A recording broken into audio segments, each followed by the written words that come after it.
Nina Infinity. I had to make sure I'm not muted. Okay, I'm good. Here we go. Welcome to the Saturday edition with me and author Stephen Walton and possibly whoever else drops by at some point. Rogue Entertainment was unfortunately canceled tonight because some people couldn't make it. Scott's wife is not feeling well, so everybody go to Scott's Twitter, Sporking News Podcast, and send him some love.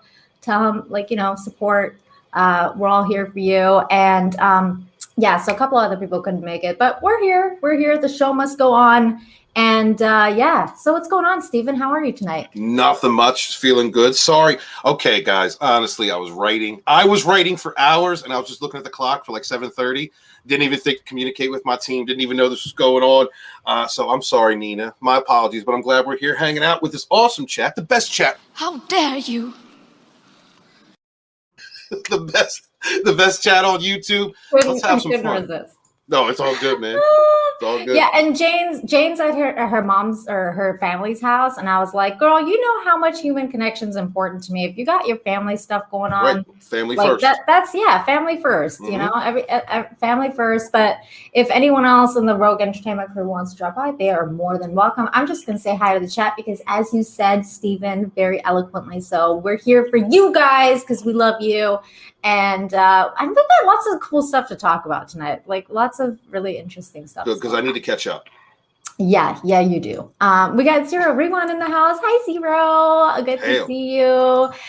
We have Taravati. Hello. Good to see you, my friend. Shane G is here. Christy is here. It says, hi, Chica. I'm at my parents', but we'll let the stream play. How are the hours coming along? I'm almost there, you guys. I'm at 3,325 or something like that. Yes. So, yes. Play my playlists or tune in and lurk. It's all good. Anything helps. Thank you so much, Christy and everyone else who's here. Hey, Adriana. Hi. Thanks for being here. Zachrod's here. The Time Prophet. Hello. Another author in the community. Curtis is here. Hi, Curtis. Hello. Thank you for being here. Curtis threatens my masculinity, Nina. I just want to say, could you go back to that's a little threatening. I know, me right? As a man. Yeah, that's a lot going on right there. It's amazing. Is it? What's going on in that picture is amazing. And I know I've had a discussion with him about that picture, and he said that his wife took it, and I was like, she's a very good photographer. You were thanking the wife? Yeah, I was like, God bless thanks. Curtis's wife. Yeah, God bless you, Curtis's wife, for sure. Hey, Runner, what's up, man? Thank you for being here. Mads Mama Bear is here. Mama. Hello. My heart. What's up, Mads? She's so great. Mads is so awesome. You miss Bone. Hail to Bone. Oh, Bone. Hey, buddy. What's going on, Bone? Storyman Jack. Hail. Hello. Wait, if 3 people are on the stream for 1 hour, does that count as 3 hours? I wish. Does it not? Wish. No, I guess when it's live, but the replays it does. Yes, the replay does, but not when so it's a lot goes into the replay, guys. So really, when we're trying to help build a channel, whether it's you guys who's creating one and joining the community, putting playlists on and just letting them ride does a lot for us, and we appreciate that from you. And I know, for example, Another Monster has been doing that for me, so I so appreciate Another Monster. He's not here yet, but I'm sure he'll show up at some point because he's great. We make great background noise, and occasionally we'll make you laugh, even if it's at my expense.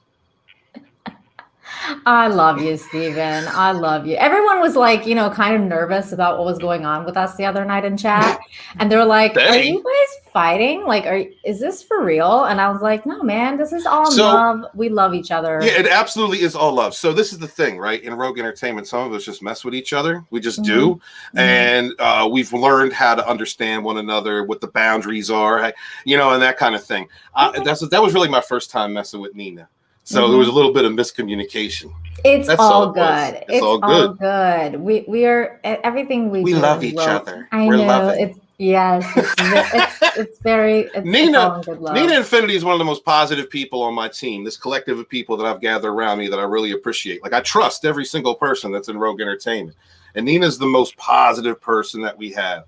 So sometimes the idea like Tommy and culture, those of us have of messing with you because I like you, just didn't translate, I guess. But it's all good. Yeah. I mean, I sometimes I get catty a little bit. I thought you were gonna pull a knife. I thought Nina was about to pull a knife out and go, Steve, I will cut you. Like I was like, whoa.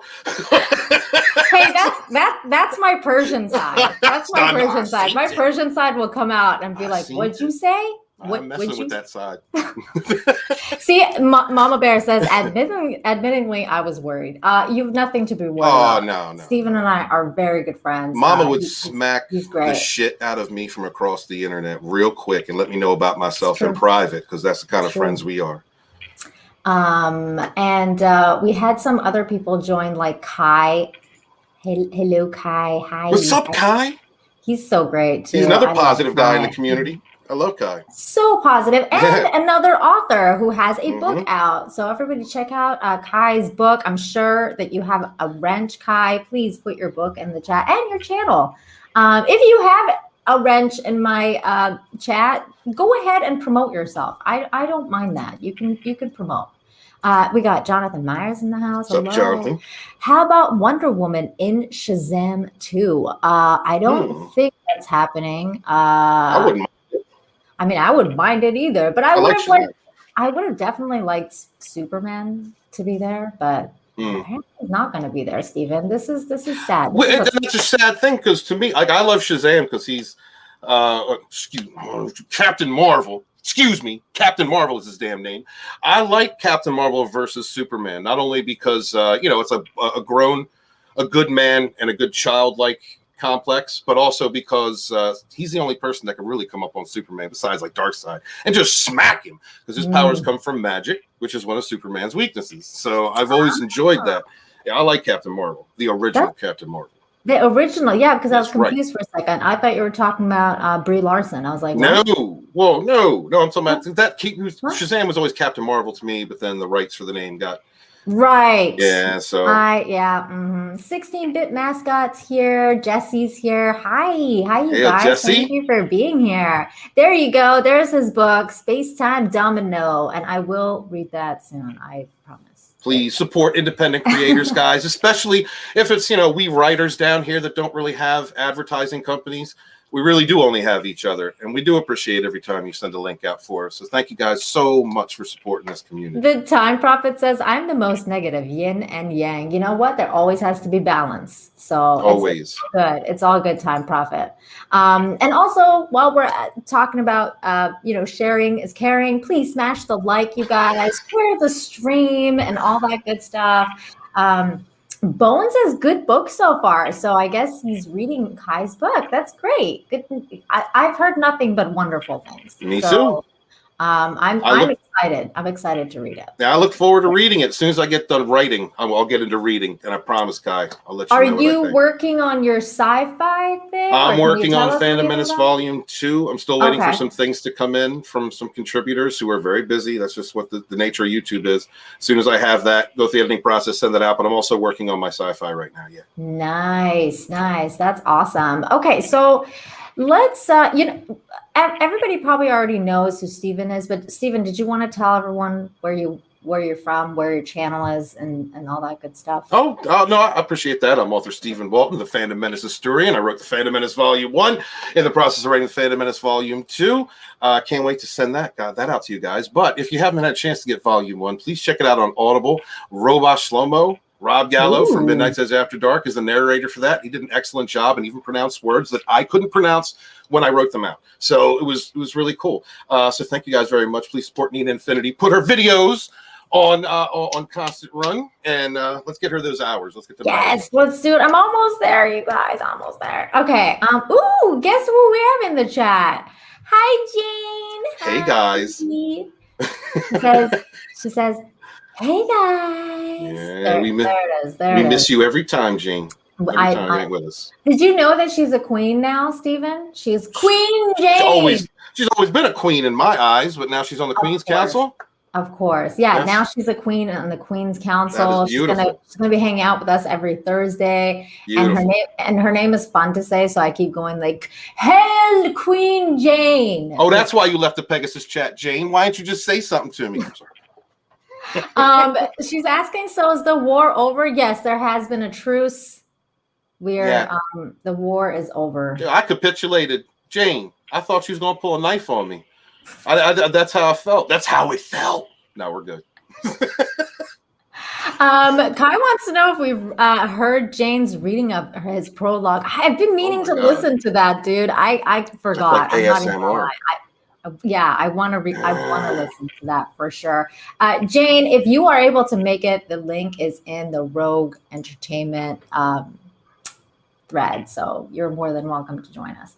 But yeah, so like let's start talking about, since we were talking about Henry Cavill and Superman, let's talk about what's going on with Shazam, because apparently we were all excited. I was excited. I mean, freaking Henry Cavill's hot, and remember it. Look, when Anna's like her uterus is going to explode, I am dead. Like when she gets freaks out over him.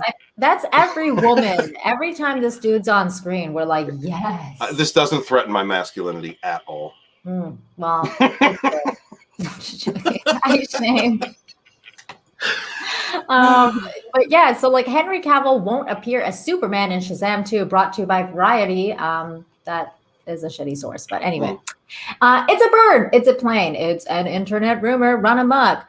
Despite multiple online reports suggesting otherwise, Henry Cavill will not appear as Superman in the upcoming DC films Project Shazam, Fury of the Gods. Two sources with direct knowledge of the production and Cavill's schedule confirmed to Variety. It's easy to understand why rumors that Cavill would be in the Shazam sequel would be quick to take flight. You know why? Because he's great, he's hot, he's like the hottest actor on the planet. Why? Like everybody wants him to be there, you know? And also, didn't Shazam 1 kind of give you that hint at the end of? Yeah. Like they kind of hinted as that, right? They did. They had Superman, the Superman suit, but it wasn't Henry Cavill. Like they couldn't get him on that set. I think there were some problems going on in DC Universe at that time. The actors. Jane says, Stephen, you're attracted to Henry too. You are such an ass. No, there's no man love there. No. But I like Henry Cavill as Superman. I just don't like how he's been written thus far. You know. I agree. Well, I mean, are you talking about like the Man of Steel, like the Snyder Cut situation? Well, yeah, I'm looking forward to seeing the Snyder Cut to see the differences. I'm actually more excited about the Snyder Cut now because of all of my friends who have just been talking about it and really building up the enthusiasm. And I'm also happy that a fan movement got what they wanted for once. So me too. I'm looking forward to the Snyder Cut. But I'm not a fan of the Snyder Superman either. Like I think Henry Cavill's a great Superman. I think he looks amazing and looks the part. I just don't like that weird dark Superman. Right. Because that's why I love Batman. I love darker characters, Green Arrow. But when I'm looking at Superman, the bar for me is Christopher Reeves, always will be. So you've got to hit me on that level, on that. Exactly. And like positivity. Like he's right. He's he's like that, kind of like that hero that everyone wants to be like. Even Batman strives to be like Superman because Superman is so good, Well, he also don't trust him because he's so good. But I mean, I know what you're saying. But Superman later on, he strives to be like Superman when they get to know each other. Right. Well, Superman is a character who, when he has a dark moment or thought, it is very troubling to him. And he contemplates what that means. So you can't put him in a dark setting because then it's just not him. It's not him at all. Shane we know Jane. I've liked Henry since the Tudors, and I agree. Henry was amazing in the Tudors. He's a great actor. Hot. He's so hot. Such a great actor. And so, anyways, going on with this article, it says, starring Asher Angel as the teenage Billy Batson, who became amused by wizard powers that transformed him into a superhero, Shazam, which was a great movie. The first film opened to strong reviews and great word of mouth en route to 366 million global take. Shazam takes place in the largest cinematic universe established by 2013's Man of Steel. The references Superman throughout. In the final minute, Shazam even convinces Superman to come to Billy's high school to show up a couple of bullies who were making life hard for Billy's best friend, Freddie. In this scene, Superman steps into the frame, but is only seen from the neck down. He's played by stunt performer Ryan Handley. So that was it. And then this was the tweet that went out, I guess. Yeah, so while attempting to address the rumors of Cavill's appearance in the sequel, director David F. Sandberg even noted that at one point Cavill was supposed to don Superman's cape and tights in 2019 Shazam. Halfway through the shooting Shazam, the plan was still for Cavill to be in it. Sandberg tweeted Friday. It's also why Sandberg says he isn't commenting on the casting rumors about Cavill. You can't be sure about anything until it's happened. So do you think that this might be like a red herring? Like, do you think maybe he is cast and then they'll just kind of like be like, oh, by the way, he is in it?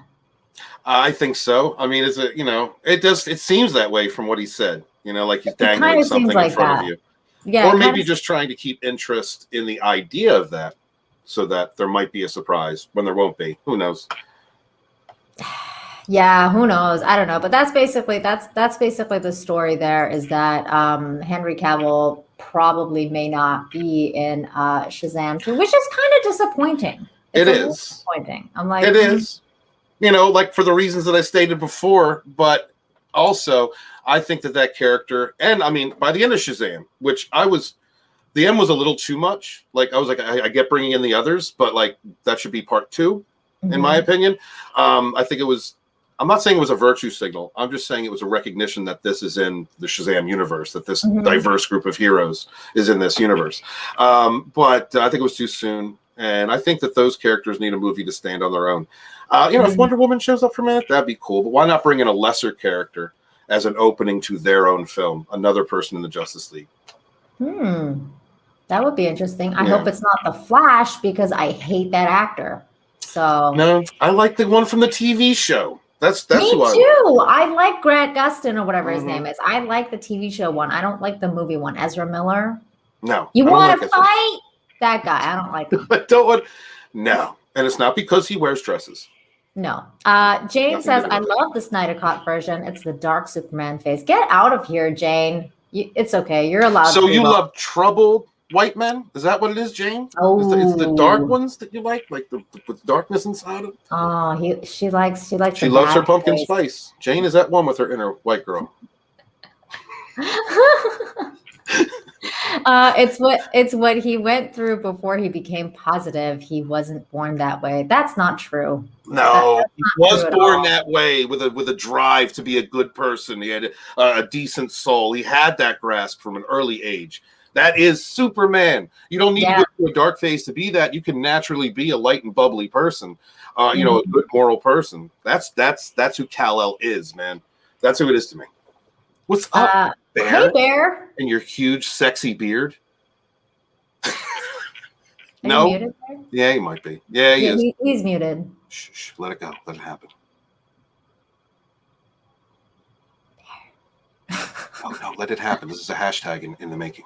Oh no. Bear. Okay. What's Bear, up, Lobo?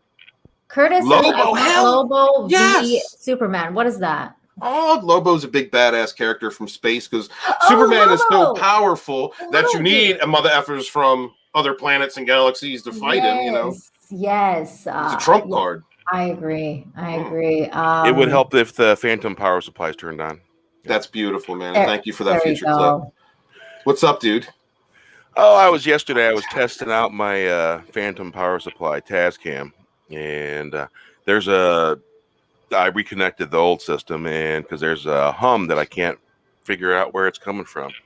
Oh, that sucks. Jane, you're simping right now. You're bordering on simping, honey. That's what I'm reading. That's what I'm seeing right there. Girls don't simp. They don't? No, they're groupies. So just letting you know. Just letting you know. That's a queen looking out for another queen right there. But we know the truth. We know me in the chat and I understand what's going on. Simp! There you go. I have clips. Hey, Makini's here. Hey, Makini. The link is in the chat for the Rogue 4. If you want to join, you're more than welcome. Or Rogue Crew. Let's see. Oh no. It must be internet gas. Oh, that's weird. Runner says simping is simping. No, Yes, you're too young to understand what a groupie is. Well,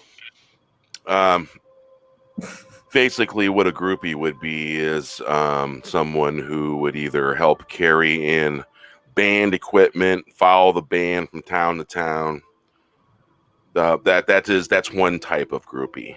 And most of the time get knocked up by the band members, just saying. I wasn't even going to go there, but Nina did. And I'm surprised Bear didn't go there either. I was speaking from the male perspective. That's what a groupie is. Hello, Stephen. Thank you for joining us. Says Walton the Nerd. Fun. Good evening, guys. Hello. Steven. It is turning into RE. Well, I put the link in the chat. It's just no pressure. That's what happens when we get together, Jane. Yeah, that's exactly what it is. Stuff happens. Good to see my clips coming in good use. Absolutely. Oh, he armed you with those clips? Yes. Hi, Belson. Belson is so nice. Thank you for being here. I appreciate you. Jane's arguing with me in the chat. Why don't you just come on the stream, Jane? I don't understand. Because she's at her parents' house. That's true. I'm always right, Jane. The difference is that a woman can land the guy she is simping after a guy has zero chance in most cases. Absolutely.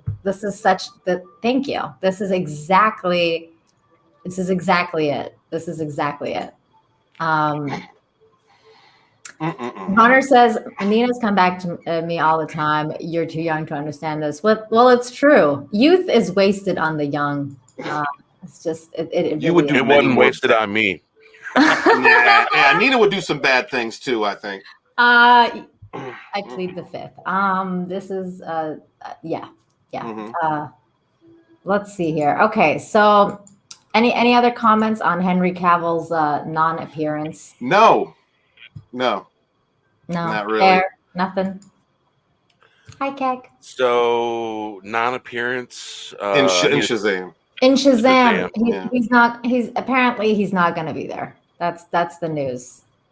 That's how exciting entertainment news is nowadays. Wow. This actor is not going to be in this movie.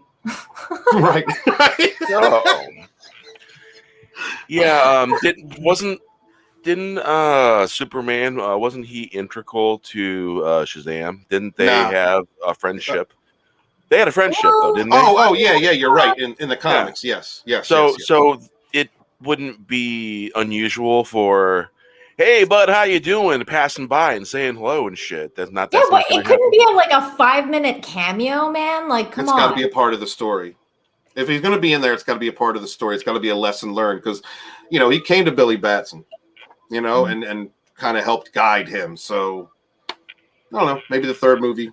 Maybe. But but if he was going to be in the second, he'd have to be an important part of the story, like Tony Stark kind of was in Spider-Man 2. Was it Spider-Man 2 or 3? No, whichever one, the new ones.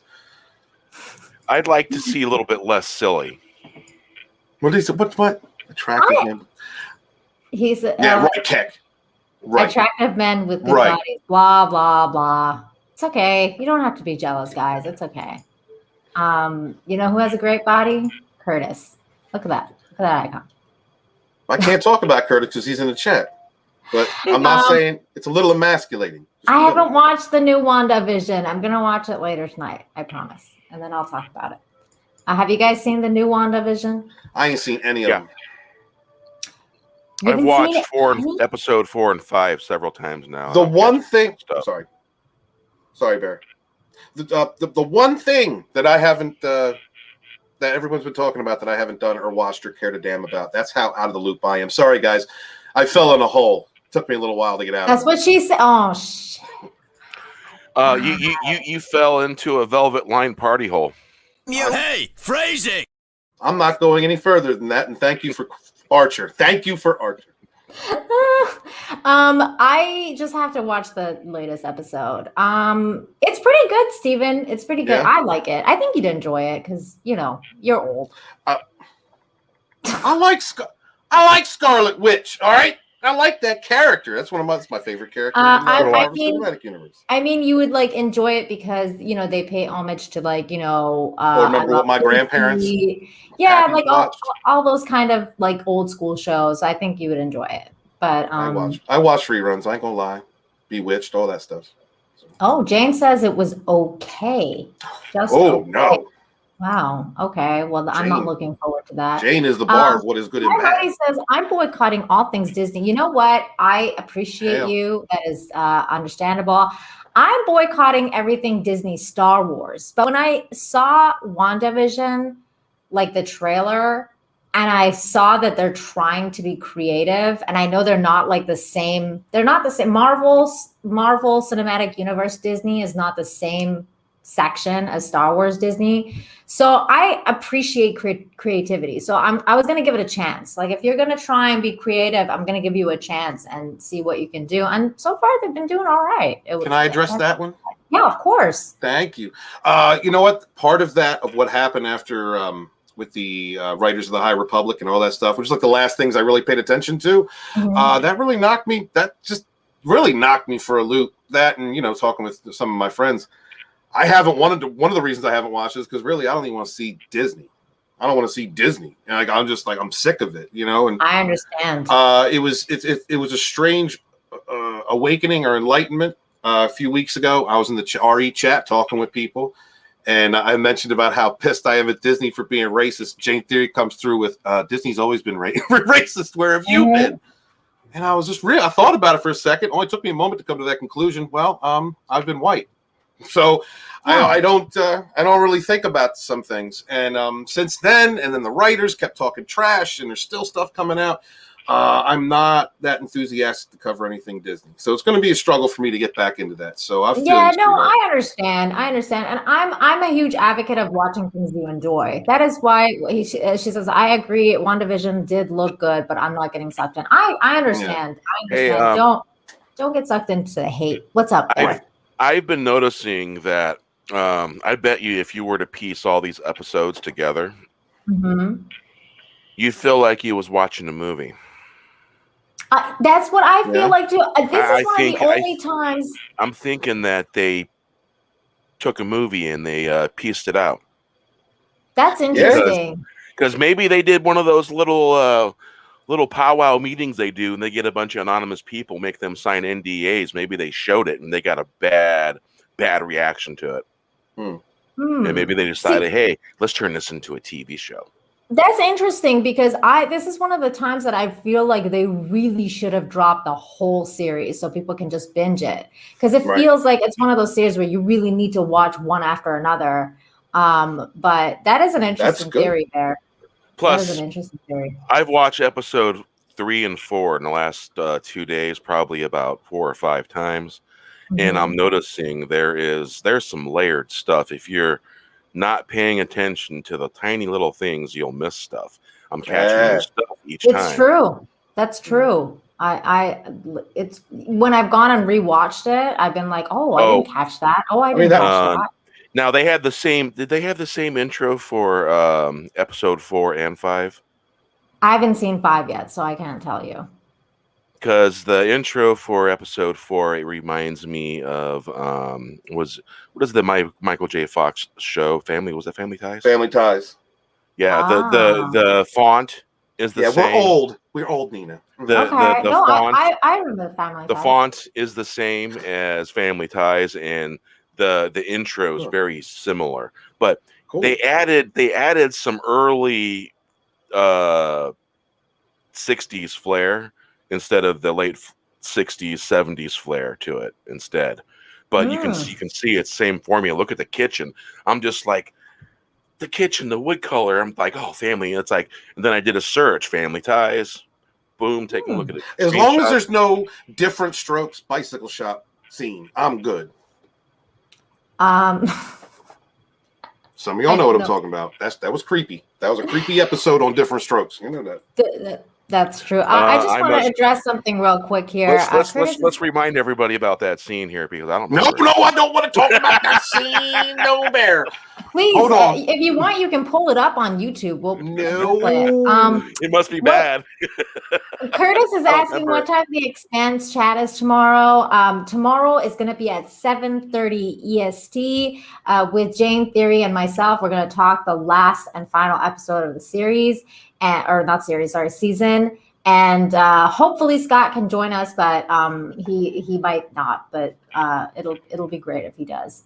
And that's gonna be real fun to talk about because I have a lot to say. I'm a little pissed off. I'm not even gonna lie. But yeah, so did you want to pull that scene up that you guys are talking about? No, Nina. I'm gonna put it in the private. No, I'm putting it in the private chat. You only want to joke about that. Okay, I don't know why. I have no idea. That's why I'm giving you a heads up because I understand you better since you pulled that virtual knife on me. Hold on.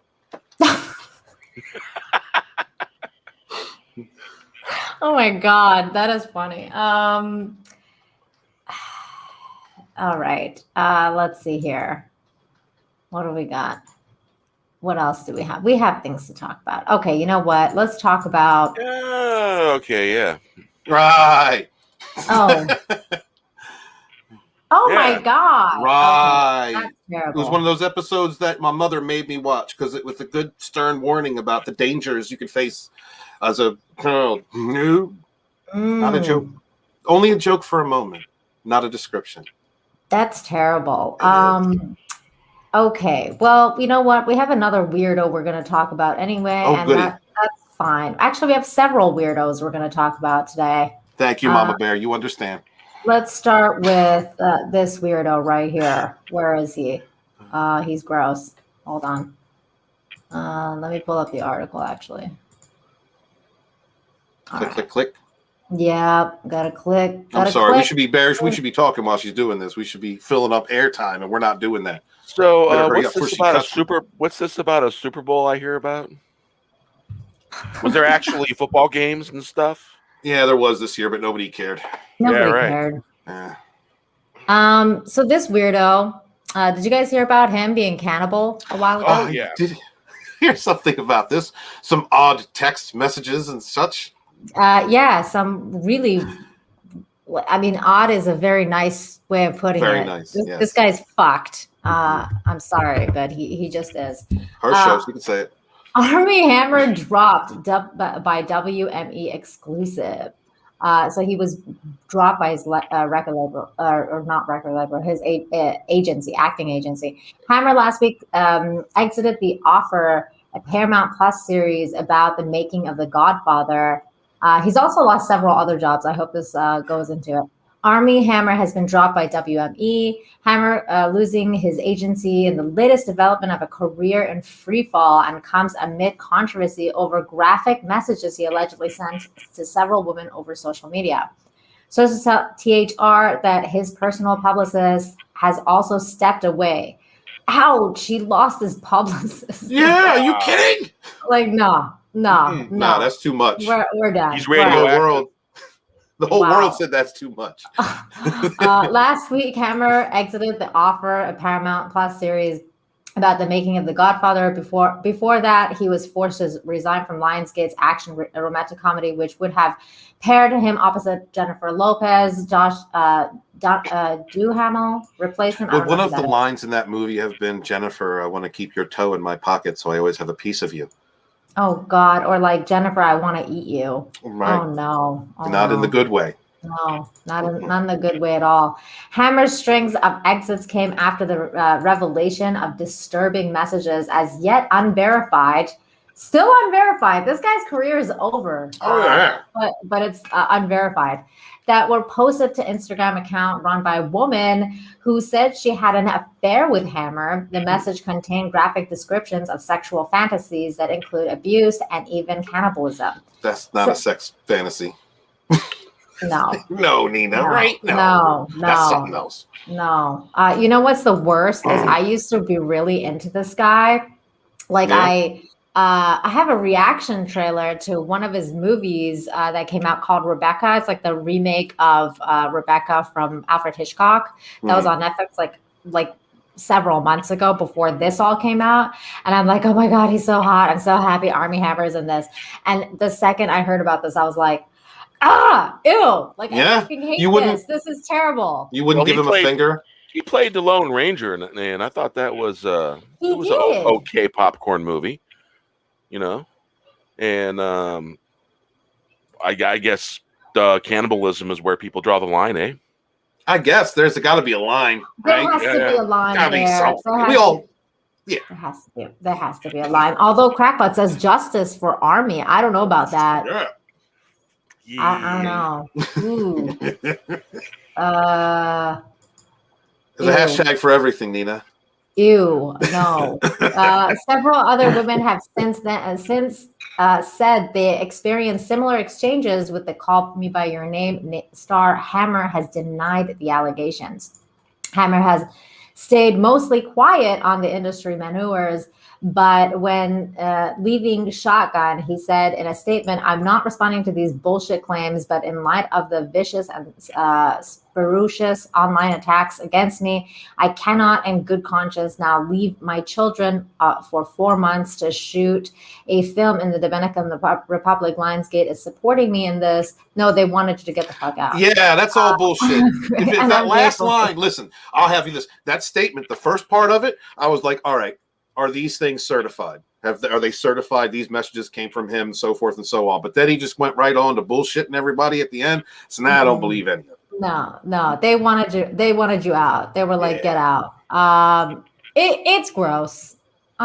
Is it? You know, it's so bad. But is it? Is okay? This is the question, because I know we're going to go into it later. Is Armie Hammer, is that level, is that bar higher than or lower than Marilyn Manson? What? It's higher.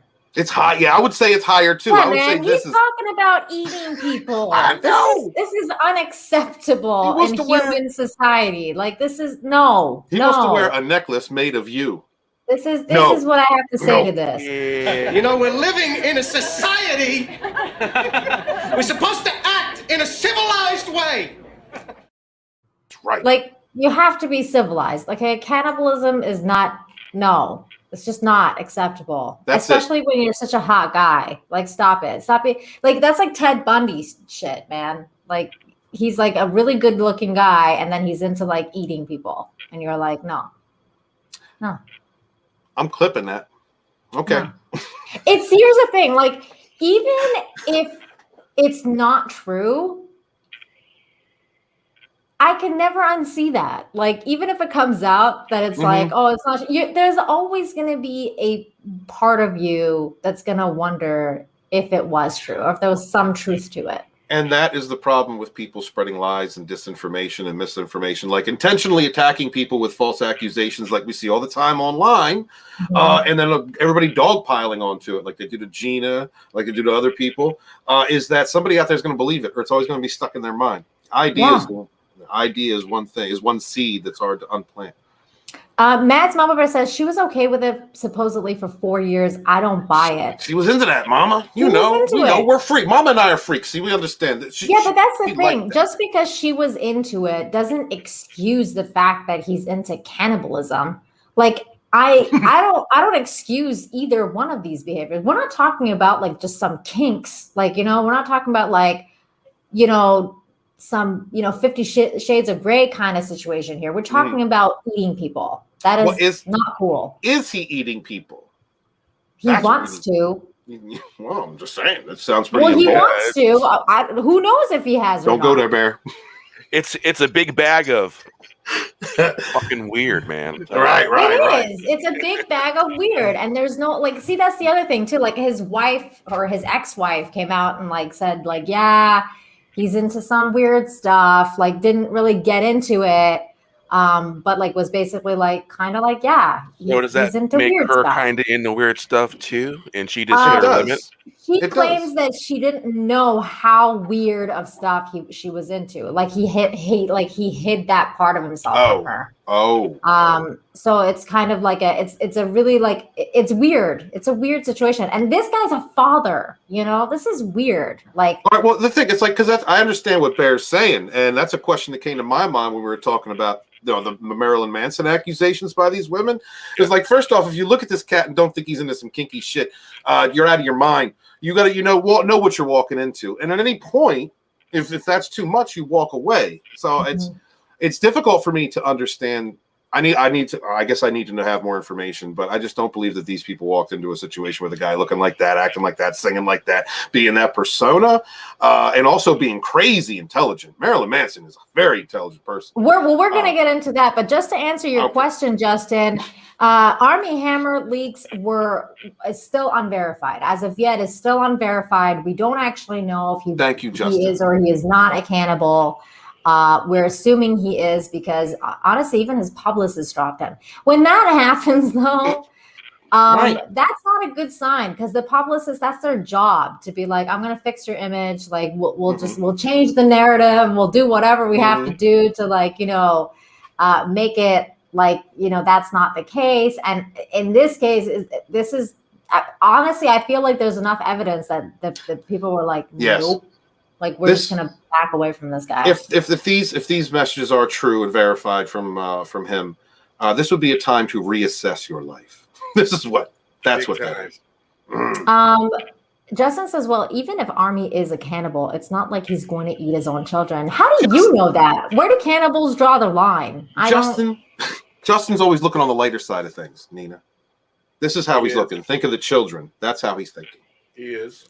MM looks insane. Who's that? Who's M? Oh, Marilyn Manson. Well, I mean, we're gonna get into this, but like honestly, Marilyn Manson took out ribs so he can give himself BJs. Like, I don't understand why people think that. Like, I mean, this dude, like, he's not. He has never been all there. Like, I don't know why this is a news flash to people that he's like into some fucked up shit. He's never been normal in as far as the normal standards of a population. Never. In the rock and roll world, there's weird, and then there's really, really, really far out there weird. Not touching that with a 20-foot pole. Okay. Justin says cannibals can have morals too.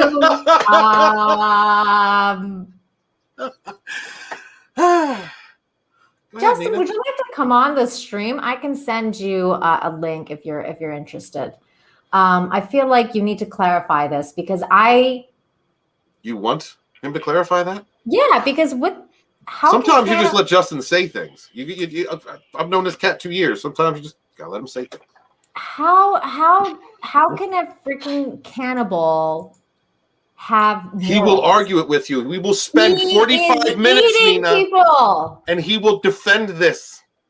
I'm telling you. This is unbelievable. No, Justin needs to stop like no. Eating a human. I'm searching for the morality. Thank you, Jane. This is what I'm talking about. The fuck are we? How? No.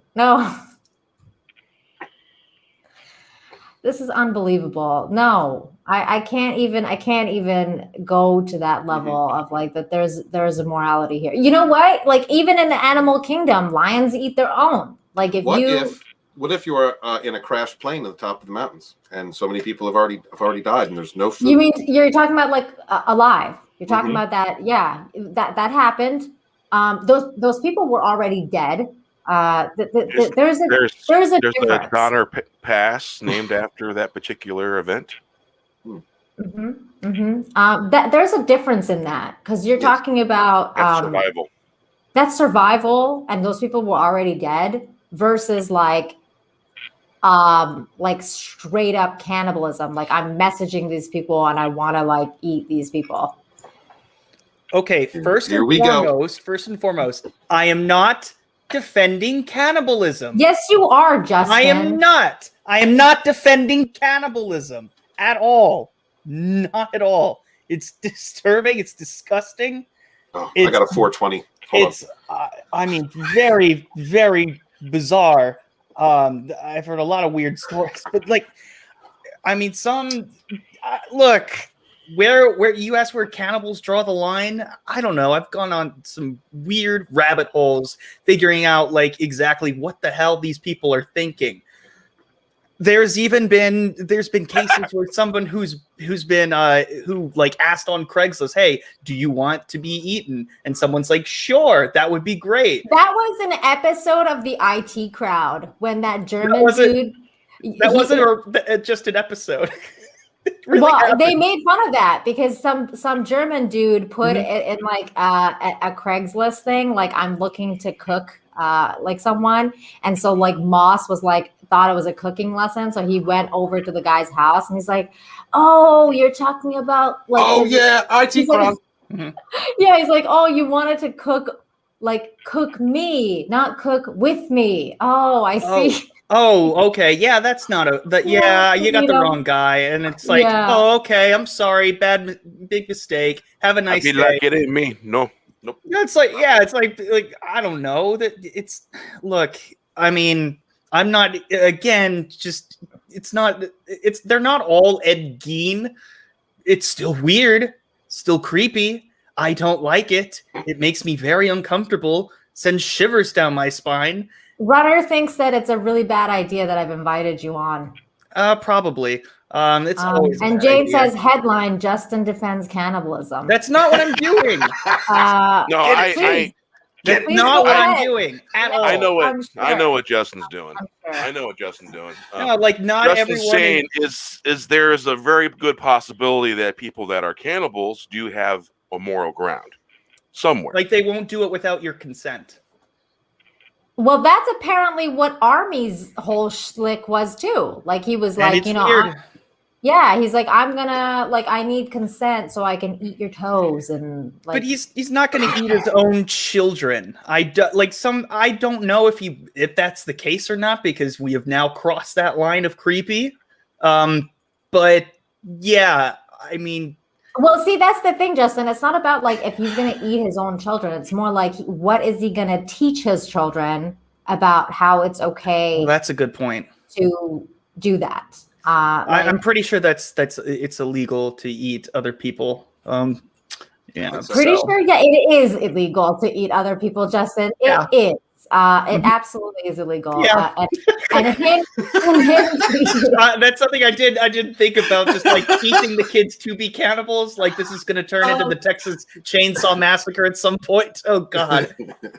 Oh wow. I did not consider that. Jane also says, "Would a person consent? And a sane person consent? Insane people lack the capacity to consent." Exactly. No, the sane person would not consent. No. So would you consent, Justin? No, I don't want to be eaten. No, thanks. Do whatever you want to me when I'm dead. I don't care. Not even while I'm alive. I don't.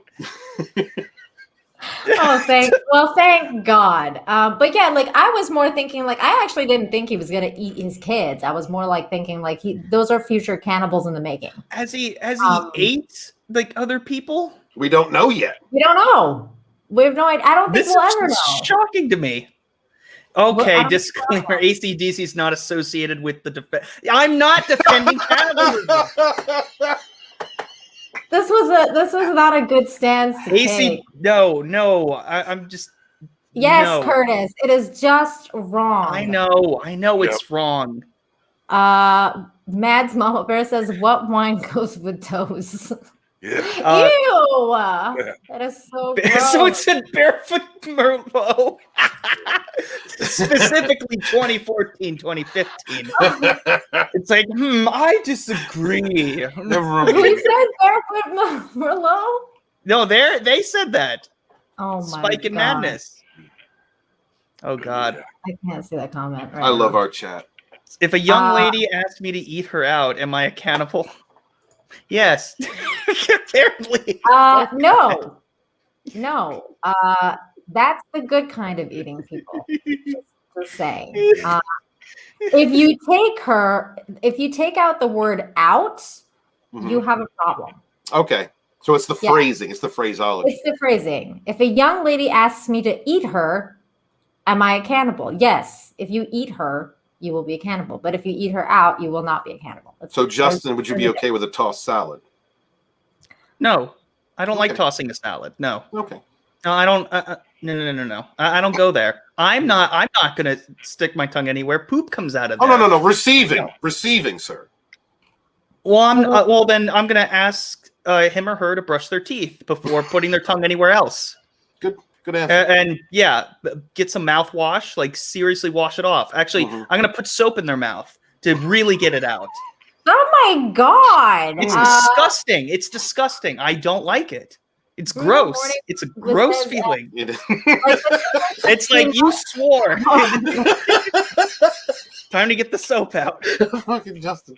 Could be interesting role playing. I missed you, man. I've missed you too, and now Nina is very much regretting having me. Sorry, on. that was a left turn. I wanted you to come and explain yourself about this. Like, Is there a stain for lost causes? Well, all I'm saying is, like, serial killers can be cannibals. Cannibals can be serial killers, but there is a difference. Not all cannibals are serial killers. I don't know. But you were thinking, do they make good parents? Oh, if they don't tell their kids about this, then well, I think they already know now. So I maybe really wish I had that clip. Improper, because this is unbelievable. I'm not defending cannibalism, for the love of God. Keep digging. This is God. Excellent. Would you say like the survivors of that plane crash that happened in the 80s and they had to eat each other for survival? No, this is what we're talking about, because Okay. they were already dead. That was in like the 60s or 70s when that happened. Oh, right. But Nina, you said cannibalism was unacceptable, and then you just accepted it. No, I personally would rather die. Like, I would just die. I'd be like, fine, you can eat my body. I'm not going to eat other people. Like, if I was in that alive situation, I would. Go? Yeah, I would die. You would just die thinking these people are going to eat my ass in the literal sense? Because I believe in soul. So am I, like, if my body is going to, help other people that want to cling to this, like, physical manifestation of life, I don't have a problem with it. So then that's two reasons that cannibalism can be acceptable. What do you mean? Well, you said that cannibal is unacceptable. You made that statement. It is. It is in the sense that, like, if it's not about like survival, I don't think that's acceptable personally, but like, that's why I wouldn't eat people. Like, if I was in that alive situation, I'd be like, I would rather die. So I'm not going to eat people. That's my stance on it. Okay. I'm pretty sure Justin would eat people because like, if it comes to survival, you have no idea what a person would do when they are very desperate, right? And I can't answer that unless I am in that situation. I would not want to. I would not want to eat anybody. But I would jump off the cliff. Justin, I'd be like, Justin, I never want to be in that type of situation with you ever, unless Nina's there, because then we can eat her. Yes, I would jump off the cliff so that you guys can't eat. You would starve. It would be a very short meal. Yeah. Also, I'm really skinny. I have like no bones on my body. I mean, can we? Oh God, I'm not going. Well, technically, you could use whoever as bait for the cougar. Oh God. Capture the cougar, kill it, then eat the cougar. That's true. That's not a bad idea. If there's cougars up there. If there's cougars, yeah, that's what I was thinking. Jane says, so it's like out here in mountainous areas, there's cougars. You betcha. I agree with Jane, by the way. I do think that the people alive had other options. They could have just started walking immediately down the mountain. That they should have done that. Jane would have been marched her ass down that big ass mountain, jumped over cliffs. Jane would have got to the bottom. Yeah, like stop eating people. No, I'm not interested. Sure, Jane. Yeah, no. you would just do that in the mountain, like after a plane crash when you're in just regular clothing. Yep. Absolutely. You just walk down that mountain, die of hypothermia. Okay. No, she wouldn't. Jane would not. No. I would refuse to eat. I have to look up how high up the elevation was. Please do. Yeah, Spike says not much meat on Nina. Yeah, like it would be like I wouldn't even last as one meal. Like that's how skinny I am. Jane says, if there are cougars, then there is food. That's true. That means there's like some sort of mountain lion, or like And mountain goat. sometimes a decent Saturday night. Yeah, they were in the Andes Mountains at 1,100. No, excuse me, 11,500 feet.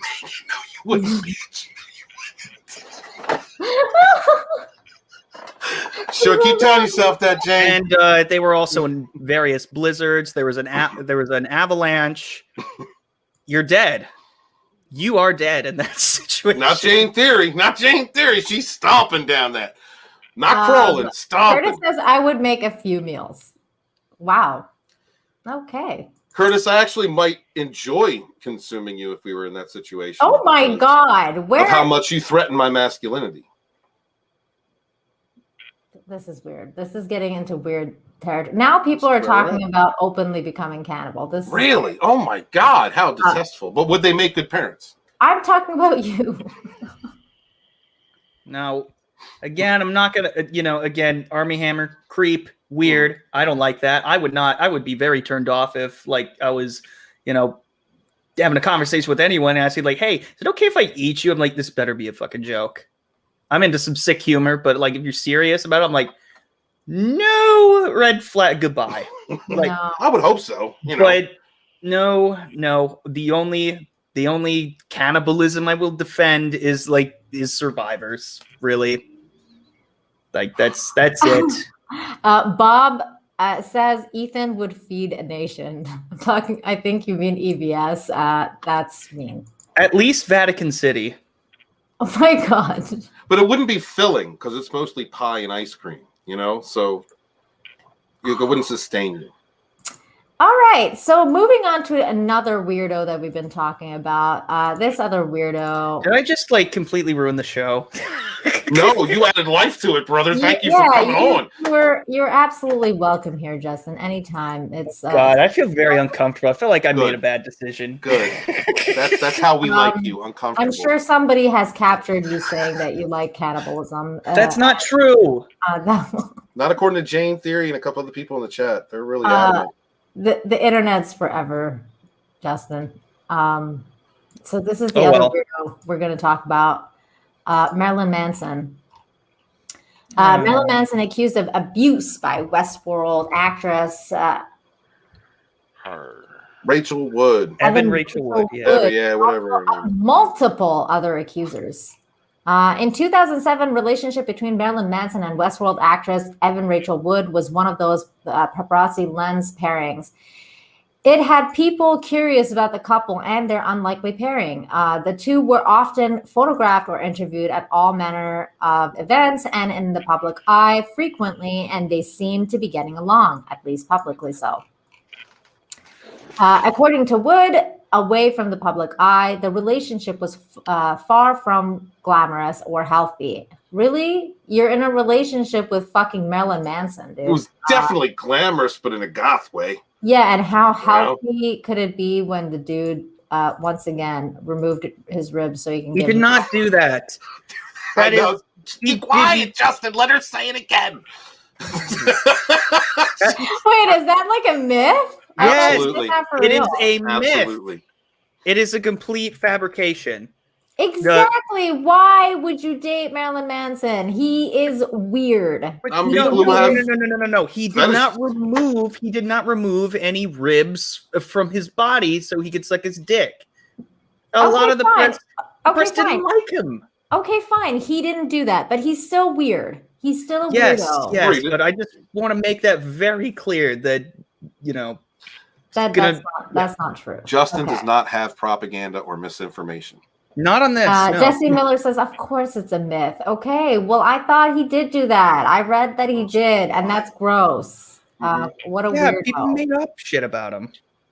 But he's into like Satanism and shit. Like he's weird. It depends on the type of Satanism. Wait, he's not into Satanists? No, he is, but there's different there's schools of thought that you can watch of him and have it make sense. Let's just say there's evil, then there's the original evil. That's as far as I'm gonna go. And then there's angry atheists who are just really intelligent and are basically endorsing a parody of organized religion. In an Instagram post published on Monday, Wood detailed the Manson real name, Brian Warner. His name is Brian Warner? Why did I not know that? Had groomed and abused her for years.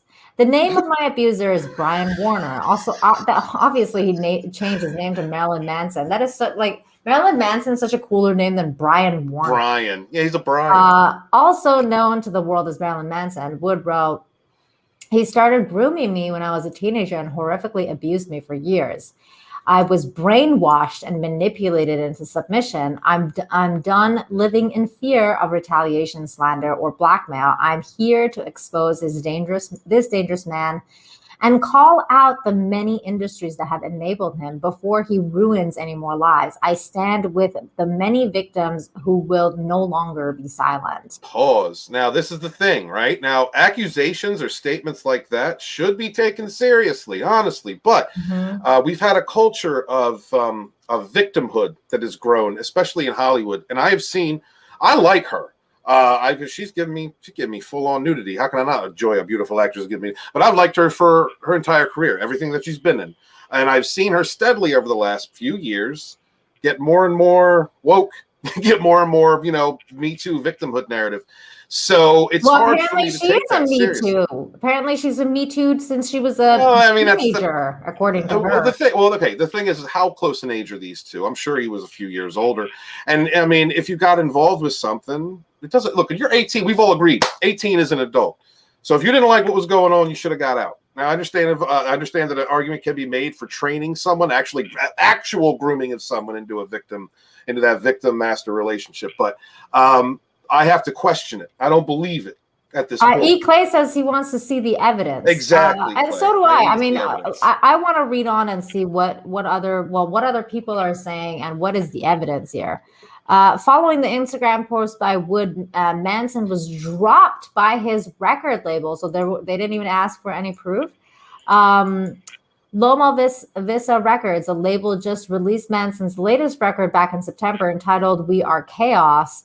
Additionally, it was announced that segments of the upcoming AMC horror anthology Creepshow, which Manson had appeared, as well as his appearances in the Star series American Gods, would be cut from the televised airings of each program. Wood also shared similar stories from photographer Ashley Walters, model Sarah McNeely, an artist who identified herself only as Gabriella, as well as a student, Ashley Morgan. Hey, could you highlight Jane Theory at 48 after the hour? I can't tell that. Oh, 48. Yeah. This one. Yeah. So, Marilyn Manson's 52. Woods is 33. So maybe, honestly, due to the age difference, it could have been a grooming situation. It sounds like it. Thank you, Jane. It sounds like a grooming situation because she was really young. But also Jane asks a great question before that. Where were her parents? I mean, why is she involved with this dude? Now, like I said, I still need to see evidence of this because the age alone does not denote whether a relationship is bad. I'm sorry, within the adult realm. But yeah. But 18 is still a kid, though, man. 18 is. I think. Look, it's not criminal. It's the legal age, but it's not the I don't think that just because it's not the legal age doesn't mean that they're not kids. I can remember when I was 18 and that's how we see it. I was a kid. Right, but that's how we see it. But according under the eyes of the law, that's an adult. Hey, yeah, that's yeah. It's not a crime in of itself. Did he talk with her or try to coerce her years ago before preceding it? Right. Or was it right? And I mean the moral implications are different. Yeah, and in either way, I don't even know really. I mean, I kind of understand what grooming is, but I mean, do you, Justin? Kind of. I maybe I don't know. Okay, why don't you tell us what you think grooming is, and then we can tell you if it's right or not. So legitimate grooming is, like an older, whoever they are, just male or female, talking to somebody who's underage, and being kind of affectionate towards them without doing anything, without making it sexual, but in a way having them is it like emotionally manipulating them into falling in love, and then when they're 18, building trust. Trust, yeah. Especially when they're younger, like before they're 18. So you're like basically like you want them to fall in love with you and always come back to you. Usually, like you want them to separate from their family, their friends. Okay. So they can. Oh, it's like that. Oh, okay. And grooming age doesn't matter when it comes to grooming. You can meet an adult person in a weakened situation, or be an individual who can recognize weakness in another and begin a set of manipulations that eventually grooms that person to be what you want them to be. Yeah. Okay. Pretty much. Okay. All right. I just wanted to where were her make parents? Sure. This is my question as well. Like, where were her freaking parents? Who knows? And we're talking about, I don't know if she grew up in Hollywood or California, but I mean, a lot of attitudes that I've seen from parents in that sector of the country are like, oh, well, we got money coming in, we got fame coming in, we don't care, do what you got to do. And cancel culture says, if someone has come out on Twitter instead of the court, I don't believe them. So here's the thing.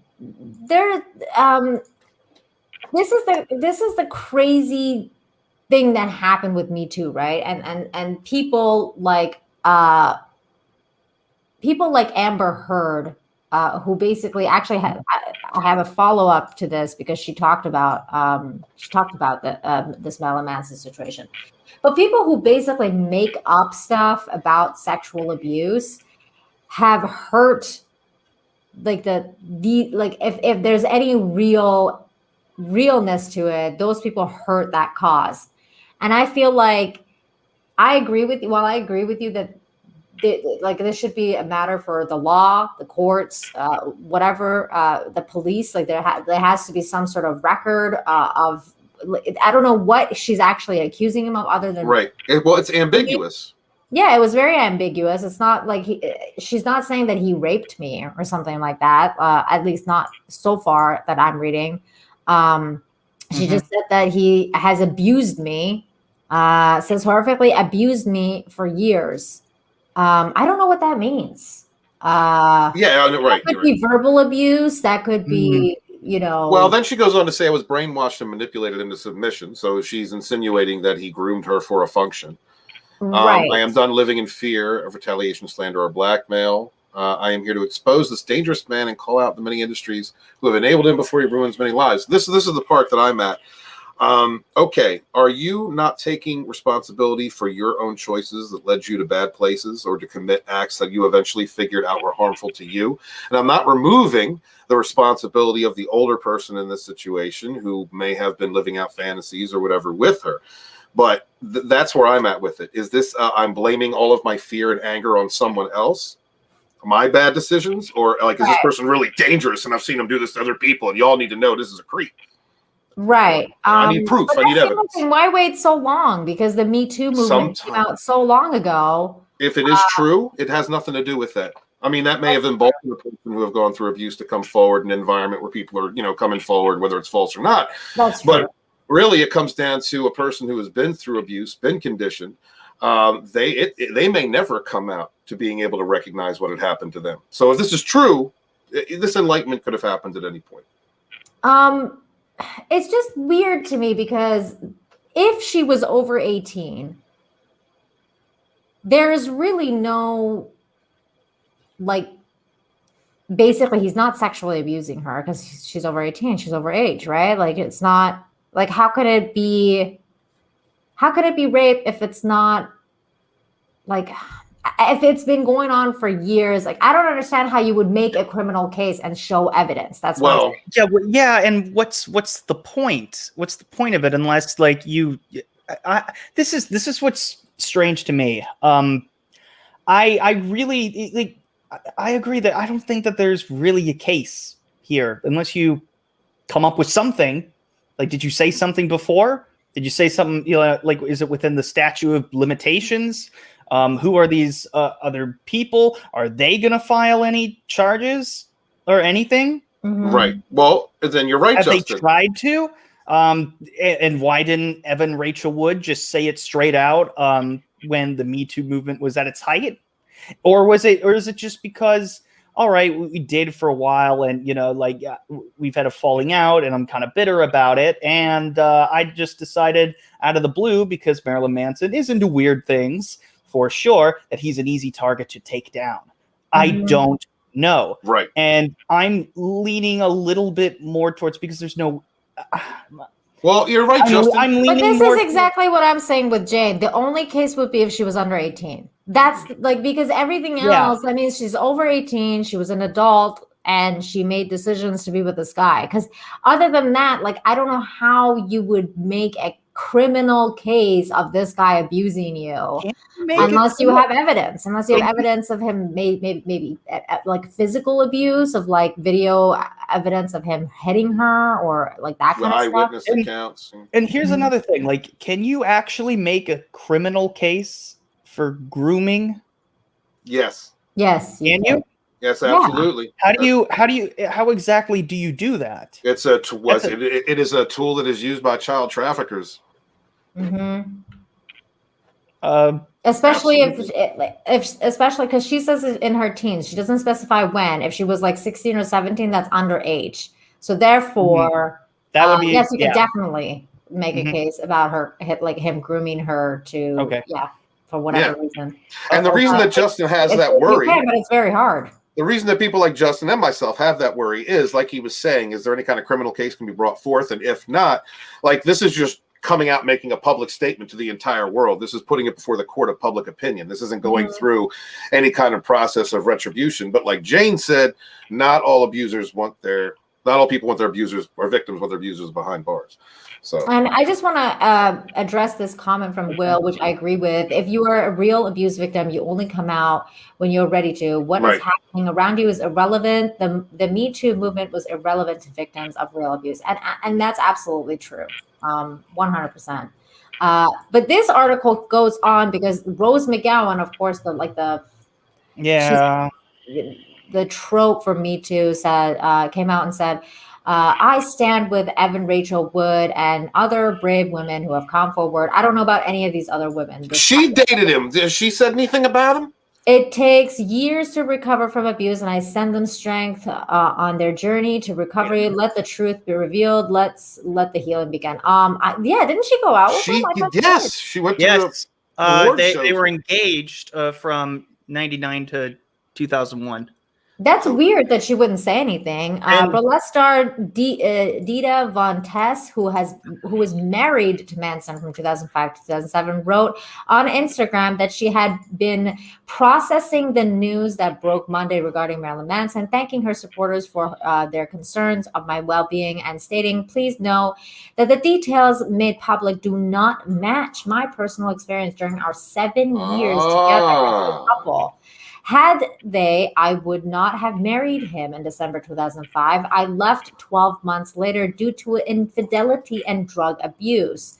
Von Tess added, abuse of any kind has no place in any relationship. I urge those of you who have in current abuse to take steps to heal and the strength to fully realize yourself. Now, this is counter to what this woman's saying, right? Because if you have a 7-year marriage,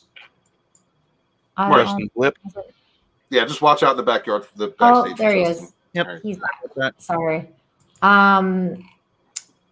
So that's the ex-wife. Let's see. Manson's career has been built on being eccentric and flirting with controversy.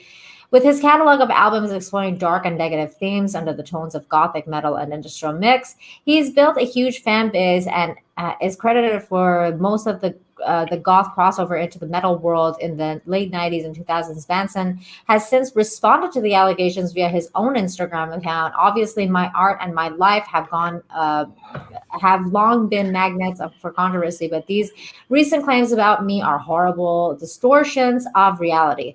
My intimate relationships have always been entirely consensual with like-minded partners, regardless of how and why others are now choosing to misrepresent the past.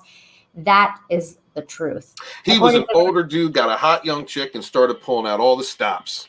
And it was probably stuff she'd never been into, like, the bondage and stuff like that.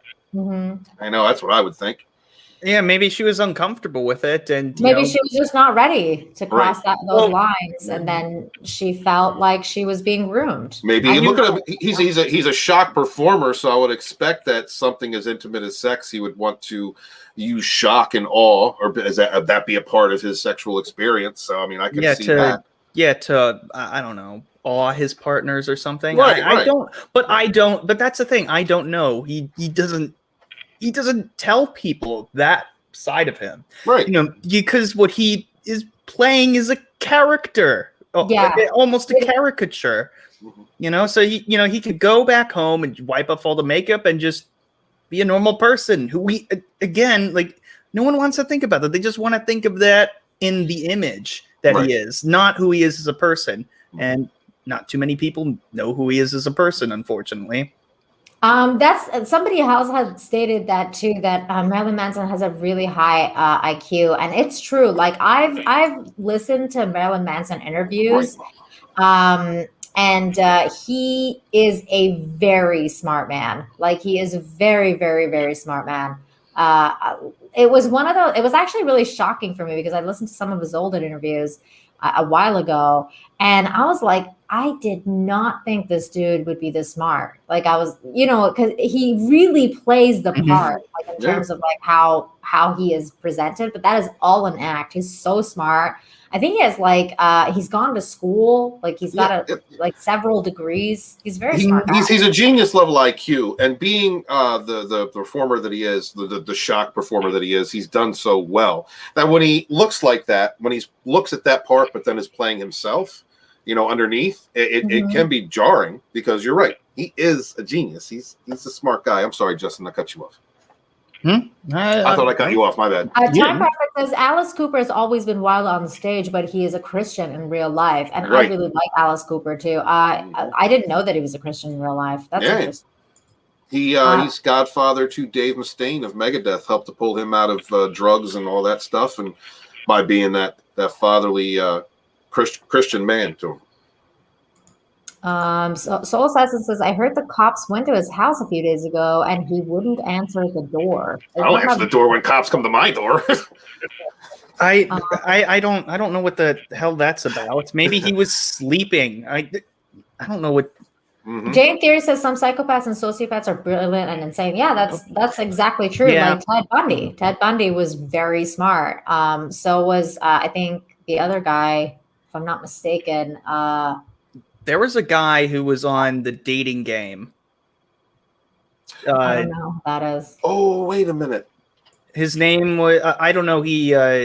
What was it? What did he say on The Dating Game? He ended up winning the show. Like the girl picked him, and then he acted like a total his demeanor. He was very charming during the show, but then backstage when he's talking to the girl, she just got these creepy vibes, and she was like, this isn't gonna happen. And so she was a very smart lady and very lucky because I guess he killed I don't know I don't know who you're talking about. It's like look up The Dating Game killer. Like a literal serial killer got on The Dating Game back in the 70s. The Dating Game killer. Guys, you're learning things tonight on this channel. Rodney Alcala. That's what his name is. Oh, yep. Mm-hmm. Crazy. American convicted rapist and serial killer who was sentenced to death in California for 5 murders committed in the state between 1977 and 79 and received additional sentences for 25 years to life after pleading guilty to 2 homicides committed in New York. Wow. And he ended up on a basically a game show. The dating game. Nina, I want to mention that the serial killer knowledge of your chat is slightly intimidating. I agree. Mama Bear Doll says Ted Bundy was not. No, he wasn't. No, he was not. Courtesy of Montana says the greatest serial killers have high IQ. That's true. Very, very high IQ. You know what's a good show with that? Mindhunters. I don't know if you guys have seen that or not, but man, that's a good show. I've heard of it. What's it about?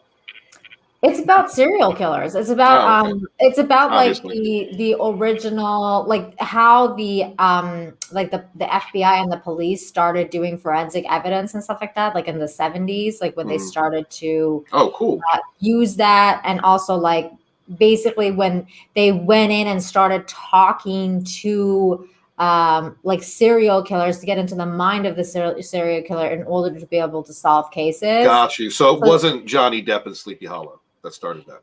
No. Okay. That's a weird reference. Just saying. It was really cool. I really like. He was a forensic scientist before. She says I stand corrected, so he wasn't. I guess. No, he was instead portrayed by Zac Efron on Netflix. Zac Efron's really hot. Yeah, and I think that was a perfect casting choice because I haven't seen that movie because I was like, fuck it, another Ted Bundy movie. Like, I'm done with this. Like, no, it works. It works. All the other ones, like, it's just. Did you like that movie? Was it good? I thought it was very interesting. And it with Zac Efron in the role, he doesn't really look like him, but he can have that charm to him, if you will, that Ted Bundy actually had. He's known to be very charming, and very deceitful. Yeah. And ended up killing people. So in the most graphic way possible. Jesse Miller says Zodiac Killer made a cipher. Yeah, that was a smart serial killer. The Zodiac Killer. I think they just recently deciphered one of his like notes or whatever. I had read. Man, that was a crazy case. But back to Marilyn Manson, poor guy is not a serial killer. I don't know why we're talking about serial killers.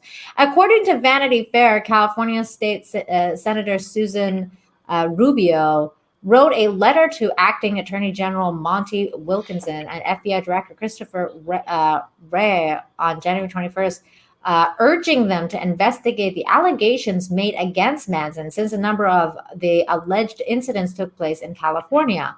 We'll have to see how this plays out, but Manson's career as both an actor and Marilyn Manson may be seeing its last days. One thing is for certain, this is one controversy that won't disappear for some time. What do you make of the accusations? Blah, blah, blah, blah, blah. Will it not disappear, though? It depends if, if what he says is correct, that, she's just misinterpreting what their relationship was. She's now known as the lead in a show that had an excellent first season and then died. It's bad now. I don't even watch Westworld. Is this a publicity stunt? Who knows? But I don't see them talk unless there's some evidence brought forth. Really, I don't see this. I don't see us talking about this next month. Not like Johnny Depp and Amber Heard. But you know what's weird about it though is that this. Oh, speaking of Amber Heard, actually, thank you for bringing that up again because she made a comment about this. She's hot and evil. I mean, I wouldn't let her shit in my bed. I'd go to her house and I would not give her my real number or my name. She's nuts. Amber Heard says, and yet no one sees the trend here. Everyone wants to tag a bathroom wall. No one wants to understand. Why should we use bathroom wall because she shits on people's beds? No one wants to understand the writing. Evan and I aren't the first to raise our hands. Are you done ignoring it? The Marilyn Manson reckoning. Okay, so she's saying that she was one of the accusers then? Is that what? No. She's raising her hand about someone else. She's being a victim, standing with another victim to reinforce their victim. Oh, like regarding Johnny. Yes. Oh, okay. I thought she was saying that is not someone you want co-signing onto your cause, Evan. No. No. She's and see, this is one of the people I'm talking about that like did not do the movement justice for like Me Too and stuff like that, because Amber Heard has now been caught as like lying about sexual abuse. That ratio. Yeah, well, she stole. Oh, that's funny. Oh. She stole her assistant's. Oh, look, there's Mary. What's Mary saying? Oh, there's Mary causing trouble.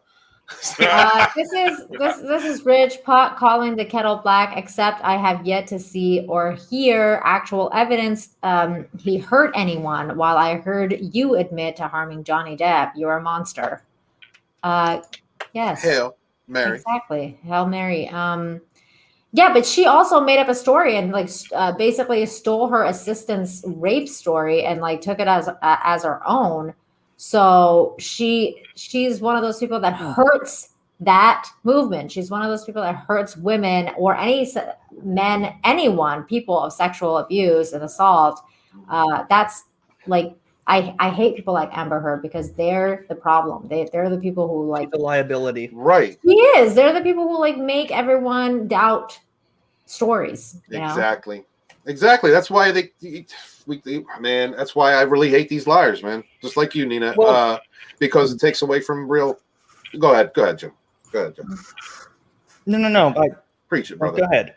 Oh, well, it takes away from those people that have gone through abuses, that it's difficult for them to come forward. You said earlier the Me Too movement didn't help anybody. I know at least one person that felt the confidence to address what had happened to them because other people were speaking about it on the internet.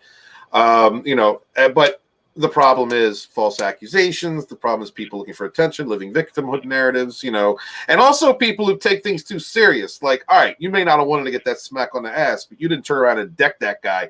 That's on you. You walked away. That's not an assault, for God's sake. Well, I'm talking about Amber. Amber stole her assistant's rape story. Go ahead, proper. Well, the thing with the Me Too movement and then, people doubting each other's stories, harming, we should have been looking at this objectively in the first place. Right. Yeah, like the whole believe all women thing is a bunch of bullshit because you shouldn't never believe anyone and take them at their word. Correct. Everybody lies. Everybody lies. And there's one side, it like shifted in one side to where any story that came out, you were done. You were obliterated. Your career was over. Everyone from that late 2017 period, like their lives were over for like the longest time. And then fast forward, a couple of years later, then all of a sudden, a brown guy, Aziz Ansari, he gets accused, and then people are like, "Oh, whoa, wait, are we going too far?" Hold on a second. And even he apologized because he was afraid, but like people had your back, dude. People had your back, and people doubted that person. And then the pendulum finally swung the other way, and then people started actually thinking and questioning, what stories are real, which aren't, and it depends on evidence. You can say whatever you want, but it doesn't make it true. And that's not necessarily true either, Justin. It's still going on. Like, for example, a most recent case that I found out about was the guy from The Expanse. He was Me Too'd by a bunch of people, including fans and like a bunch of people that work with him in the studio or something like that. The details are all hazy. No one really knows what happened. And it seems like those fans that he hooked up with probably wanted to hook up and then now are trying to, basically say that they didn't want to. You know what I mean? Like, how when you go to a star's hotel at trying to Kobe somebody. Yeah, exactly. And then you're like, oh my God, I didn't want to go there, but oh my God, I did. And then we had sex, and then he raped me. It's just it's one of those things. Like, you went there wanting to do it with him. It's just, let's just get that out of the way.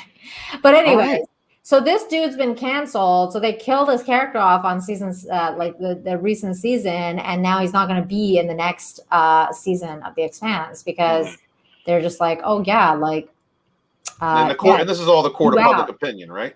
Yeah, it's all the court of public opinion. There's no evidence, or they haven't come out with any evidence that this dude actually did this. How do you even win this kind of thing? You don't. You don't. He got canceled. You persevere it. Terrible. I don't know. It's just. You know what? I think of all the people that have been canceled or whatever. I'm kind of happy. Well, because he had evidence. Andy Signora was kind of lucky, but he still hasn't entirely bounced back. But he's doing okay. He's trying his best, and I appreciate him for that. But with Marilyn Manson, he has been through a lot. He's been through tons, and people try to cancel him every year, especially in the 90s. Yeah, they try to cancel him all the time. That it never happened. He's always come through. Yeah, part of me thinks I think he's going to be okay. I kind of do. He might be. It really depends on how many other women are going to come forward now with their stories and random anonymous people. No. Yeah, you got an ex-wife, 7-year relationship standing up for you. I think that counts for more. Yeah, he's going to be fine. Johnny Depp's ex-girlfriends and wives stood up for him, and no, you're right. I mean, shit. Well, Johnny Depp is has much more value in the public eye than Marilyn Manson at this point. The peak of his fame is long since passed. Well, and also Marilyn Manson's known for being a big weirdo, so people are like, "Oh, he's abused people." That's not a surprise, it's not that surprising.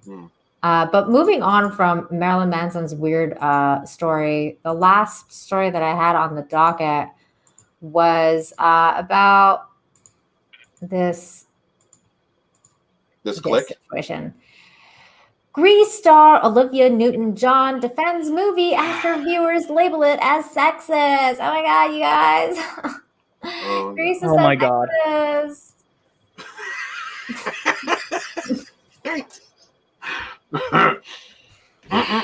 All right, go ahead, Valley Infinity. Olivia Newton-John spoke out against fans who have recently slammed her iconic film Grease, calling it sexist and misogynist. I think it's kind of silly, the 72-year-old said on the podcast, A Life of Greatness. I mean, this movie was made in the 1970s, about the 1950s. Newton-John played a high schooler, Sandy Olsen, who falls for local bad boy Danny Zuko, John Travolta. Grease aired over Christmas 2020 on the BBC and prompted people to express their opinions on Twitter, according to the UK Express. They got offended?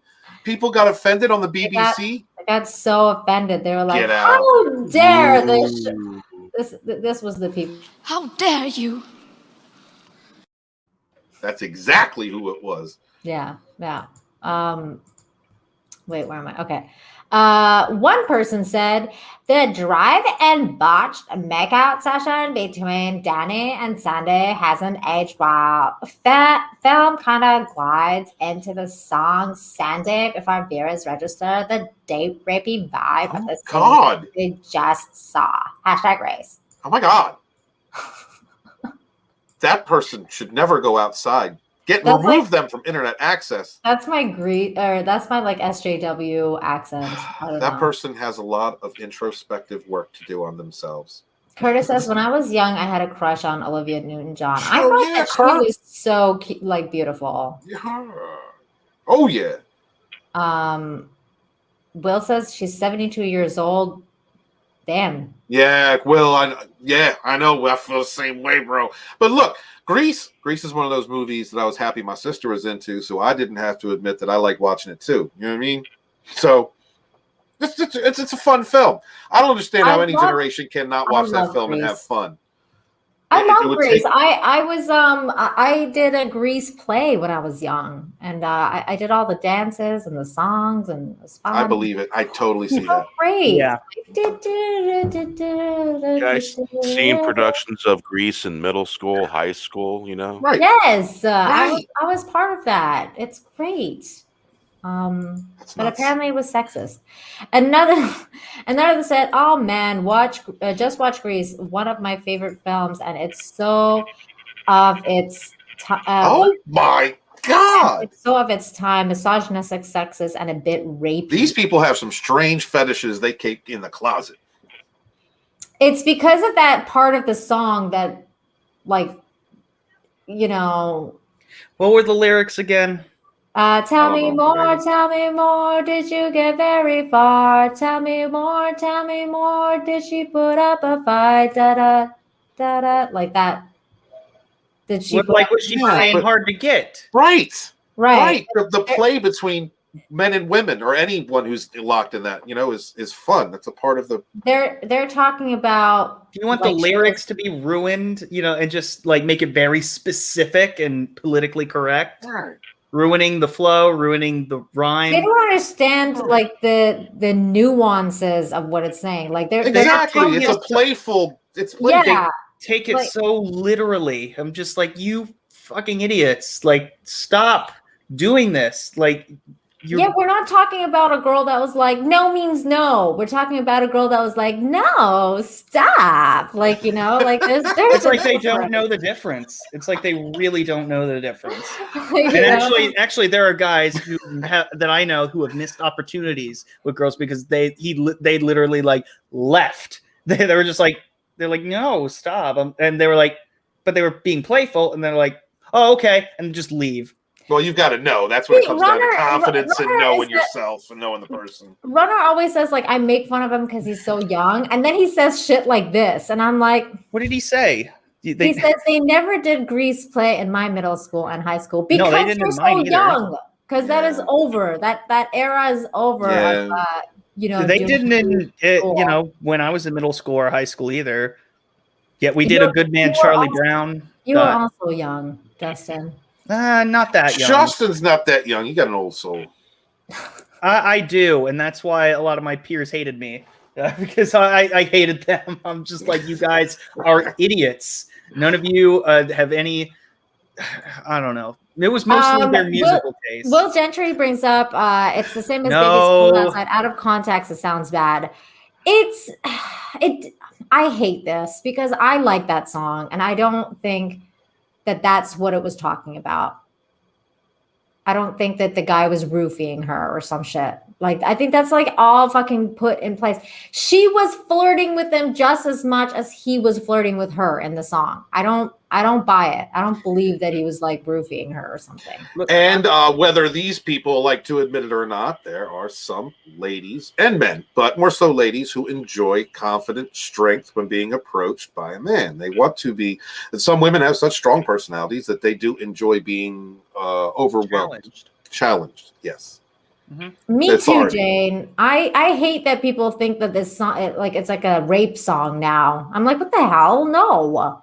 It's like about two people flirting, and like this chick didn't want to go home. She wanted to hang out at the party. Like, she was like, I don't want to go home.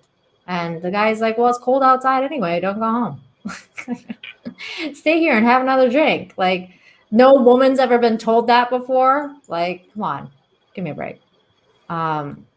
I think that's what it was talking about, but he was seducing her and she was flirting back. Exactly. Also, I'll just be perfectly honest. Grease, not for me. No, not just because it's a musical, and I don't like musicals, but I watched like the first 15, 20 minutes and I'm bored out of my mind. Nothing is happening. It's not exciting. I hated it. It's not an action movie, man. It's not because it's an action movie.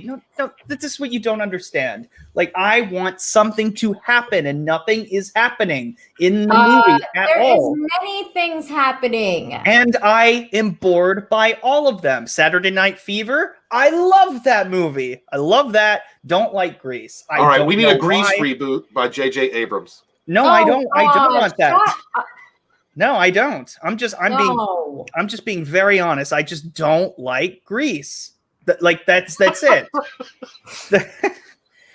Did you kick him because it's J.J. Abrams said yes? I was like, no. Goodfellas movie is how not to treat women. Yeah, you're right, Curtis.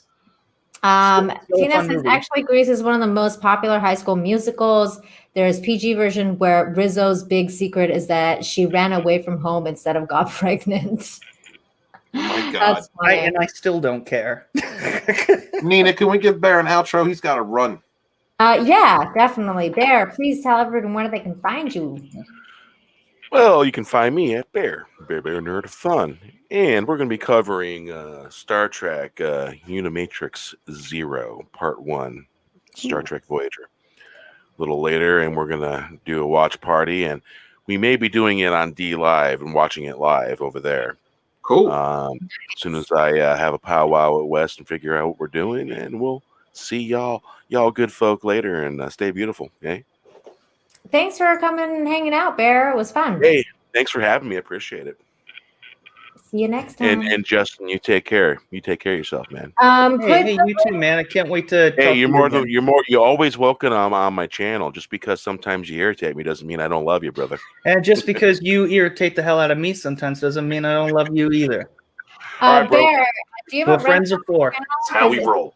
Put the link wherever you're going in the chat. Where are you going? Is it your channel or is it Wes's channel? Or I will know that as soon as that's set up because the D Live is on Wes's end, and we decided that 2 hours was just too much. So Part 1 tonight and Part 1 probably next Saturday. Part 2. Okay. All right, cool. Alrighty. Check you out later. Peace. Bye. Everything on Bear Time is undecided, y'all. If you ain't figured that out already. Understandable. Okay, hold on. Why do I still have Marilyn Manson tab? No, you're over. Okay, here we go. It's like you're over. You're canceled. Yeah, get out of here. Someone else pointed out that there was literally very little diversity on screen. It was the 1950s. There were no black actors or pupils at the school. It was the 50s. Segregation. Oh God. Oh, really? Does everything have to where did it even take place? It was a stage play. It's a musical. It's fun. It's a fun movie. A musical, not be taken so seriously. The actress added that people on the internet need to relax a little bit and just enjoy things for what they are. I think it's a fun movie that entertains people, except for Justin. Apparently. I was going to say it doesn't entertain me, but I can acknowledge that it's a very high-selling, record, and people love the movie. They've embraced it. It's meant a lot to their childhood, especially older audiences. Me, no, I don't like it. I also don't like musicals. So there you go. Hashtag cancel Justin. Newton John also has been battling cancer since 2017. Recently told People magazine, I don't think I imagine living this long. I feel very blessed. She noted how she's feeling great and also discussed how her husband, John Easterling, has helped her throughout her battle with breast cancer with the use of cannabis. Oh, medical marijuana. Nice. Yeah, that's awesome. I mean, I didn't know she had cancer. That sucks. I'm very lucky to be married to a wonderful man who is a plant medicine man, and he has great knowledge. He is, she described. Newton John is looking forward to her daughter Chloe's upcoming wedding. The singer, gosh, she's my reason to be. Aw, that's so sweet. Aww. Well, she married somebody who grew pot. That's a plant medicine man, nice. Justin. It's a plant medicine man. Good for her. Right. Justin skipped the segment, says Larry. Get out.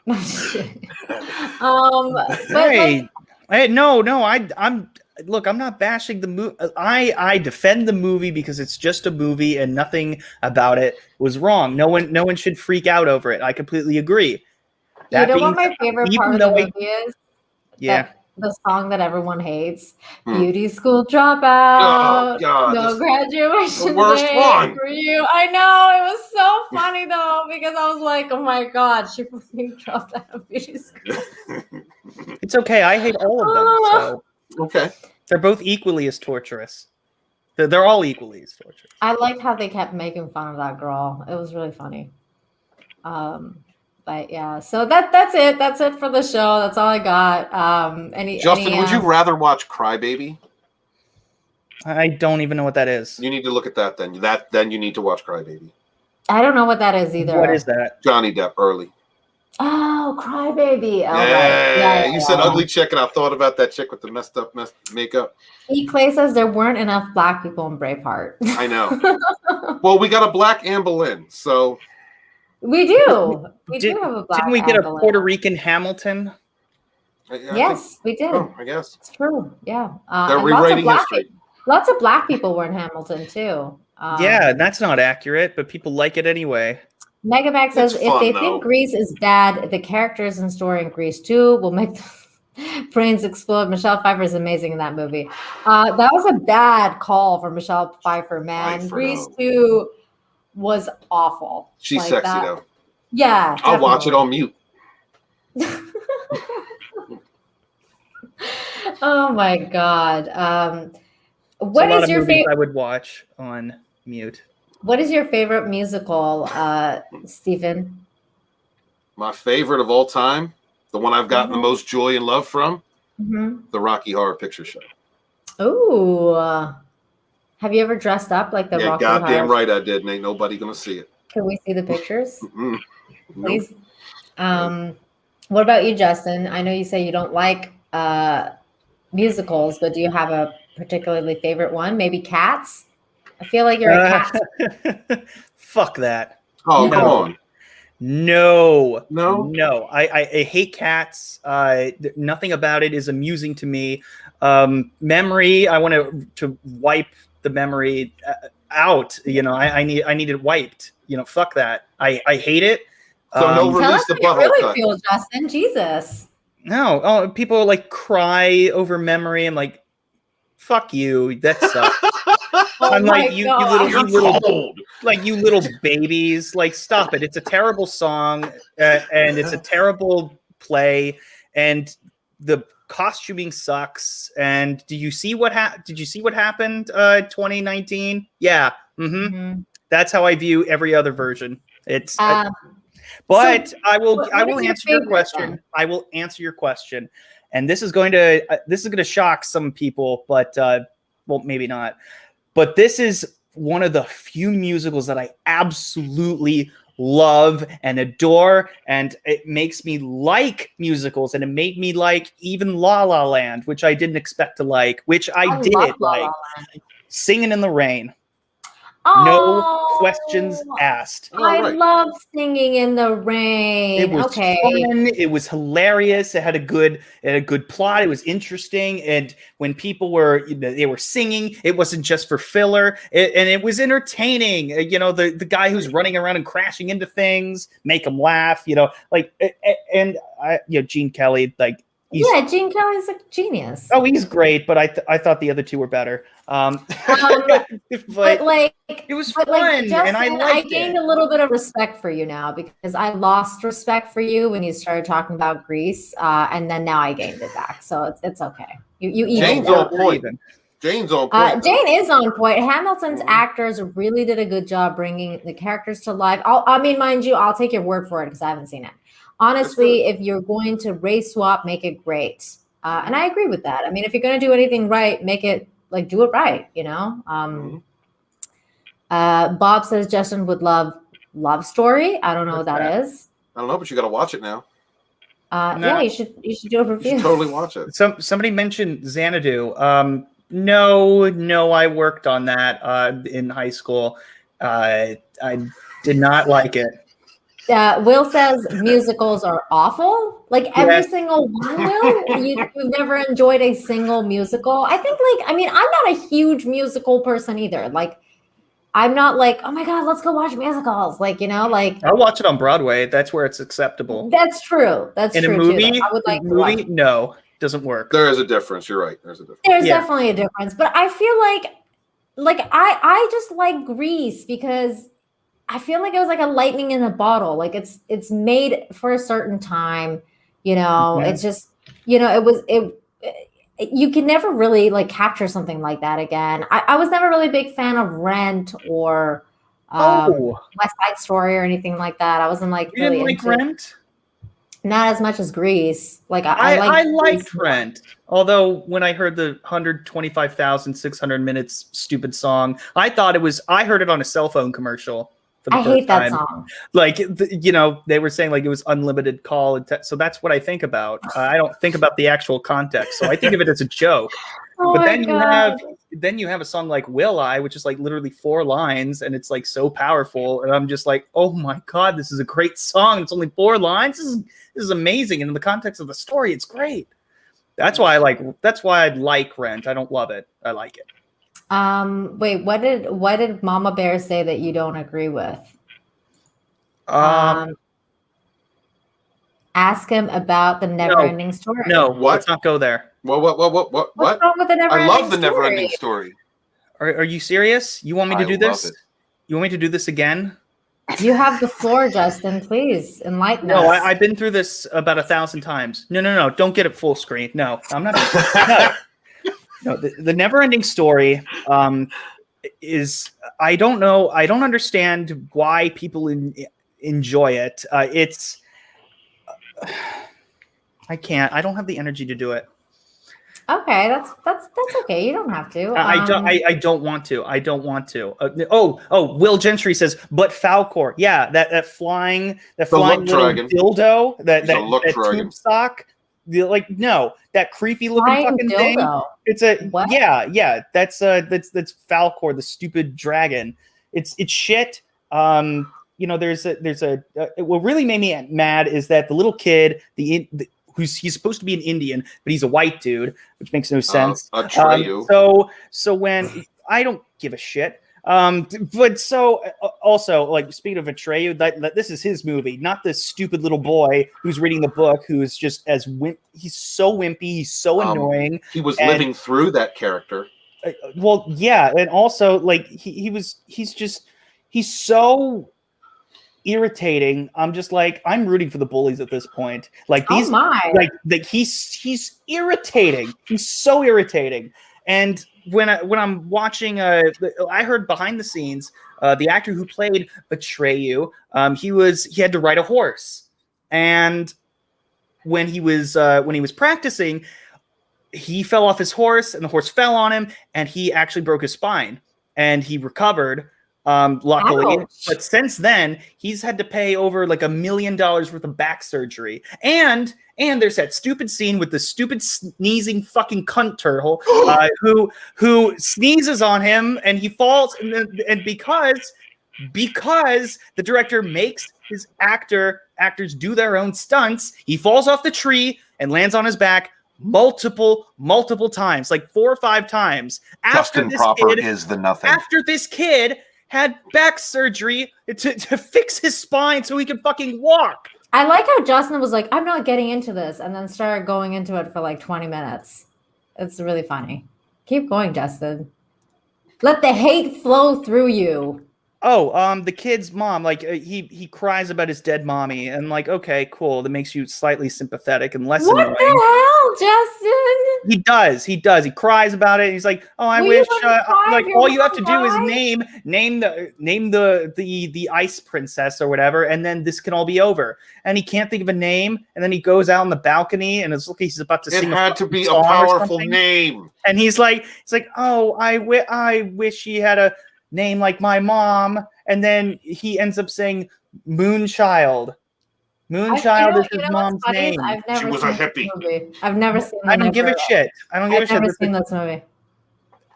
Yeah. Don't watch it. It's a waste of time. Watch Neverending Story 3 instead. It has Jack Black, so there's something to watch. No, I would never watch the third one. If I only watch the third one, it's bad. It admits that it's bad, and yeah.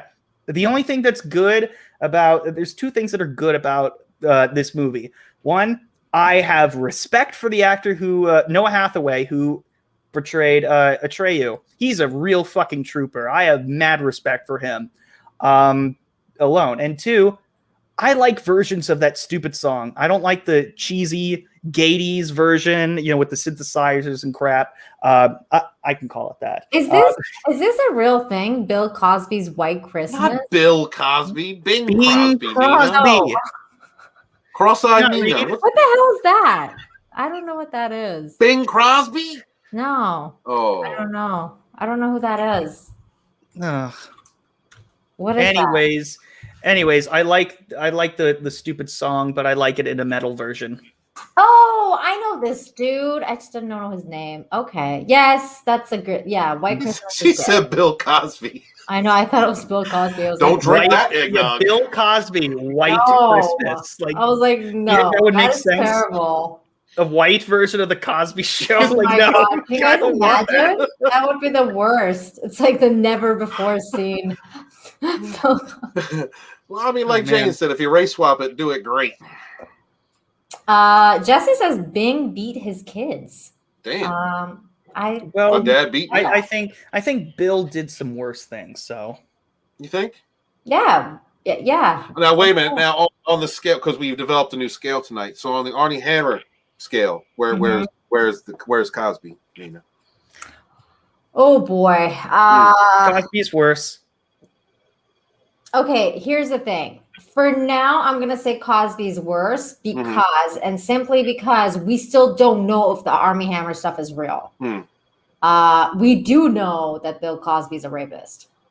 So for now, and until this comes out, this isn't a static chart. I got it. Yeah. Like, I mean, when it comes out that Armie Hammer actually like ate people, then I'm gonna put him above Bill. Yeah, maybe there should be a criminal investigation. Yeah, I agree because I think that's why not? Yeah. Mama Bear says, "I do love you, Justin, even though you have weird opinions on the never-ending story." I love you too, but that's only scratching the surface. Have you done like a whole video about how much you hate it? No, I know exactly what I'm gonna say though, because I just haven't watched it in a while. I have to get back the Word document and go through it again because there's so many things that I just despise about it, and I know I'm in the minority. But I feel like you should make a video about it. I think it might do well for you. Yeah, I think it would be good. I don't know. I don't know how many people are gonna watch it though, dude. Who for cares? people to Just hate do watch it. it, people will hate watch it. Even if anything, man, the way And you then break stuff that's the down, other it'd be thing. great. it's gonna take a while. Yeah, but that's the other thing too. Even if like if you make it and people just bring it up, then you'll be like, just watch my video. Like then you Thank don't God. have to go into this rant ever again. Right. You just be like, here's my video. It's all laid out. There. Yeah, there's a few movies that I hate that everyone else loves. I think we all have those. You should make videos about them. Should I really make a movie about Jingle All the Way? Whatever it is that you hate, because the way that you hate something is so hilarious. Just do it. I love Jingle All the Way. I don't understand what your problem is with that movie. You know what? I like it better than the second one, and don't even get me started on that. The second one doesn't exist in my good. in my Good. world. You didn't have to suffer through it. I did watch it. Did you actually watch it? I watched it once. Yeah, I watched Larry it the once Cable Guy for like 15 minutes, and then I was like, You were so lucky. off. You were so lucky. I wrote a blog on it. You can read it on geeksandgamers.com. You can read it there.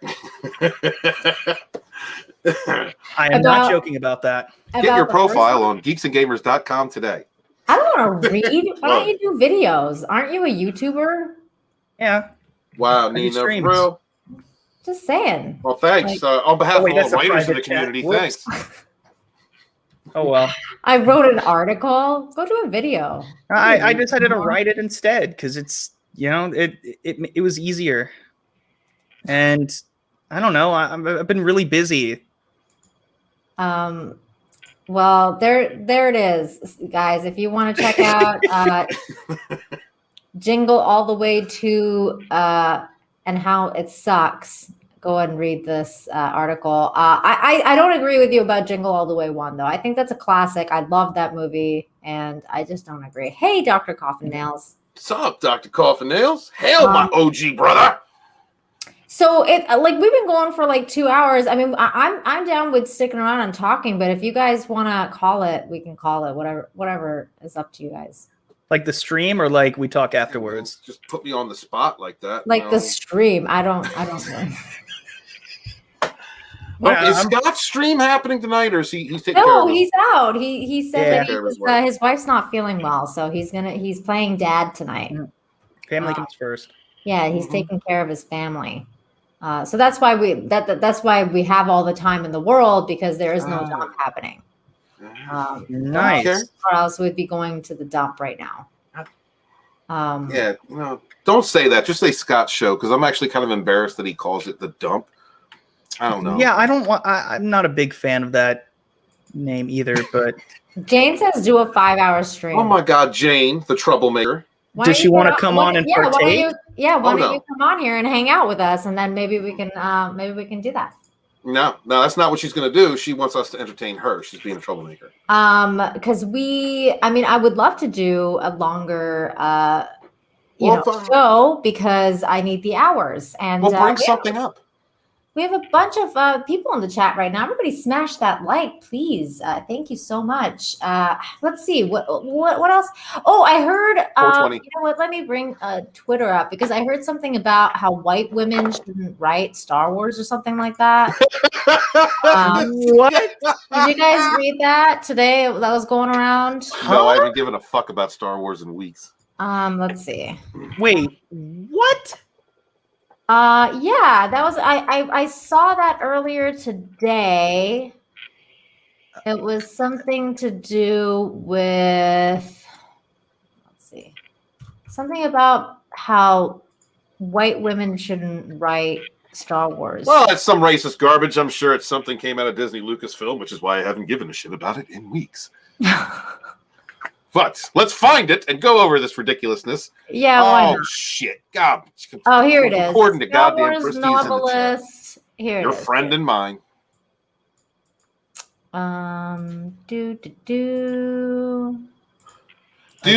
Philip Air. I'm sorry, Dr. Justin. Coffin Nail says, I think we have enough white women in Star Wars now.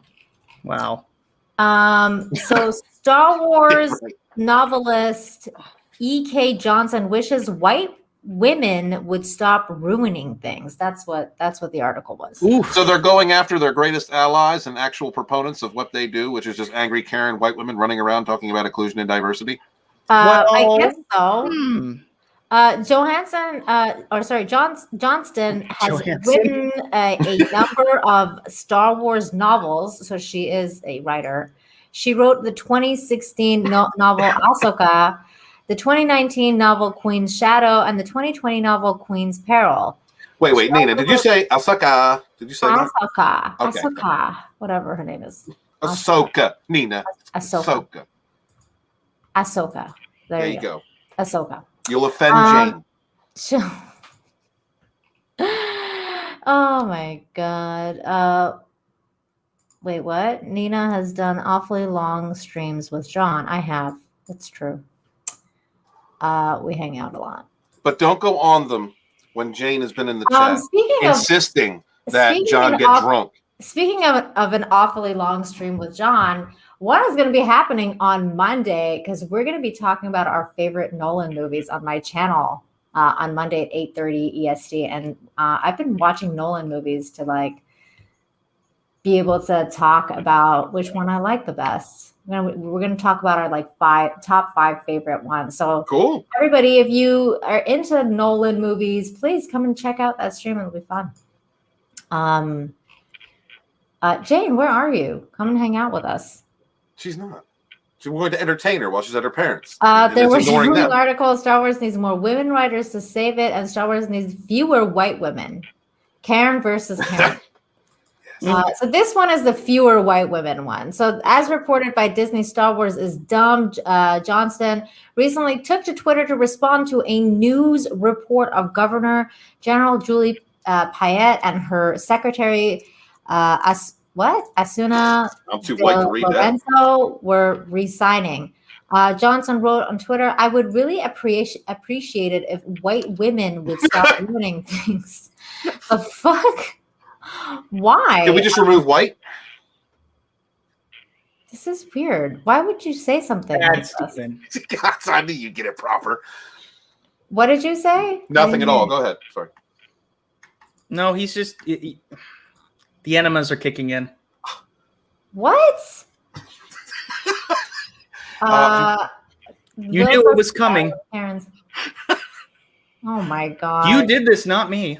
I did not do this. I was trying not to bring up the enema situation, Stephen. Yeah, we had gone the whole time. We had gone the whole time, Justin. The whole time. Yeah, I waited. And Nina's one of the biggest. You know what? Nina's one of the biggest troublemakers where that's concerned.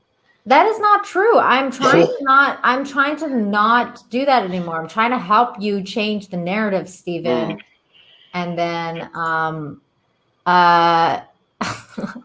can I do an EFAP blank stream? Yes, probably could. I could probably do it, but would you want to? Yeah, I don't know if I want to. And also, I don't know if there's enough people to hang out with. Because people will just be like, we're damn proper. We're not good enough. No. I mean, we understand. 2 hours, you're going to speak for yourself. Out. Like, no one's going to want to stick around for like 8 hours. You'd be surprised. This is all for your hours. We're doing this for you. Aw, Justin, that's so sweet. Brother. Bugle Daily says these SJW menaces are menaces on par with Spider-Man. Oh, Spider-Man! That's the other person I was going to talk about. Yeah, screw this chick. We were going to talk about. We're done with Karen's. Yeah, that was quick. Karen's, because I forgot that I had I actually had what? Oh, Christy is mad at my chat for some reason. Okay. Why? I don't know. What's she doing? Christy? I don't know. Christy, Where get is on she? the stream. Christy, you need to look at what you do to other people, and then you'll understand why. I don't even see her in the chat. Disposition. She's lurking. She's there. Okay, hold on. Because we were going to talk about. That's why he's on my icon, and I forgot that I was going to talk about him. Here we go. Oh, Thomas. Can you guys just talk for a second so I can find this? Sure. Yeah. Yes. Okay. One thing. Okay. Here's a list of 10 movies that I hate that everyone else loves. Oh shit. Oh no. The Never-Ending Story, Space Jam, Jingle All the Way. How could you hate Space Jam? It was boring. Oh my God. You are boring. Yeah, no, I'm sorry. I don't. Michael Jordan makes Shaquille O'Neal look like an Oscar-winning actor. Damn. Oh my God. Pretty in Pink. It's a feminist wet dream. I love that movie. Well, let me just tell you this. Ducky is the exact version of a male feminist today. He's a total male feminist. As soon as he's just stalking this girl, is just like infatuated with her, and then when he finally finds out that she doesn't reciprocate his feelings, he flips a shit and freaks out. And he's a real asshole. He shows his true colors. He's a male feminist. John Cryer did a great job at that, but I don't like Ducky because he's a pussy. Nightmare Before Christmas. Oh my God. Yeah, it's like I'm not a big fan of that movie either. It's like watching visual diarrhea. Chariots of Fire. I'm sorry, it's not homoerotic enough. That's a bit much there. No, that's a bit much. It was boring except for the music, and I'm just like I don't know. I was sleeping throughout. I was hesitant on saying this, but Hocus Pocus. It didn't do it for me. What? That's it. Get out. This is gonna be the two of us now. You're just afraid of your childhood being ruined. I love that movie. Why would you hate Hocus Pocus? This is weird. It's like it could have been really serious, and then the witches are just goofballs. Like they literally. But it was a goofy movie, Justin. It wasn't a serious movie. It's like, why was this released in theaters? I swear to God, this is like a Disney Channel original movie. That's like you saying like Grease is sexist. Like it No, it's not. Yes, it is. It's like supposed to be a silly movie, and you're like, why are they so silly? The tone was so dark. They literally like they sucked the life out of a little girl in front of her brother and turned him into a cat. I'm like, Yeah. you're establishing a really dark tone, and I like it. Yeah. And then they just go all goofballs, and I'm like, I didn't like it. I like the setup more than I agree. Cancel Justin. I mean, Justin's basically canceling himself at this point, like with the movies that he's naming, and the fact that he likes cannibalism. I mean, it's just no, that's not true. It's not true. Sorry, I couldn't help it. That's all you got? Is that it? You endorsed it. No, I did not. I did not. I did not. The other three are Rambo 2, St. Elmo's Fire, and Pee-wee's Big Adventure. I haven't seen any of those, so I don't really care about any of them. But the fact that you don't like Hocus Pocus is just and Space Jam. Space Jam is ridiculous, and I don't like it. It's supposed to be ridiculous. If I had watched it as a young kid and I grew up, more in the 90s, maybe I would have liked it. But alas, I saw it later in life, and I'm just like, wow. That's true. I mean, I guess I can understand that because I saw it when I was really young. So. I really wanted to say later in life when his heart is dead.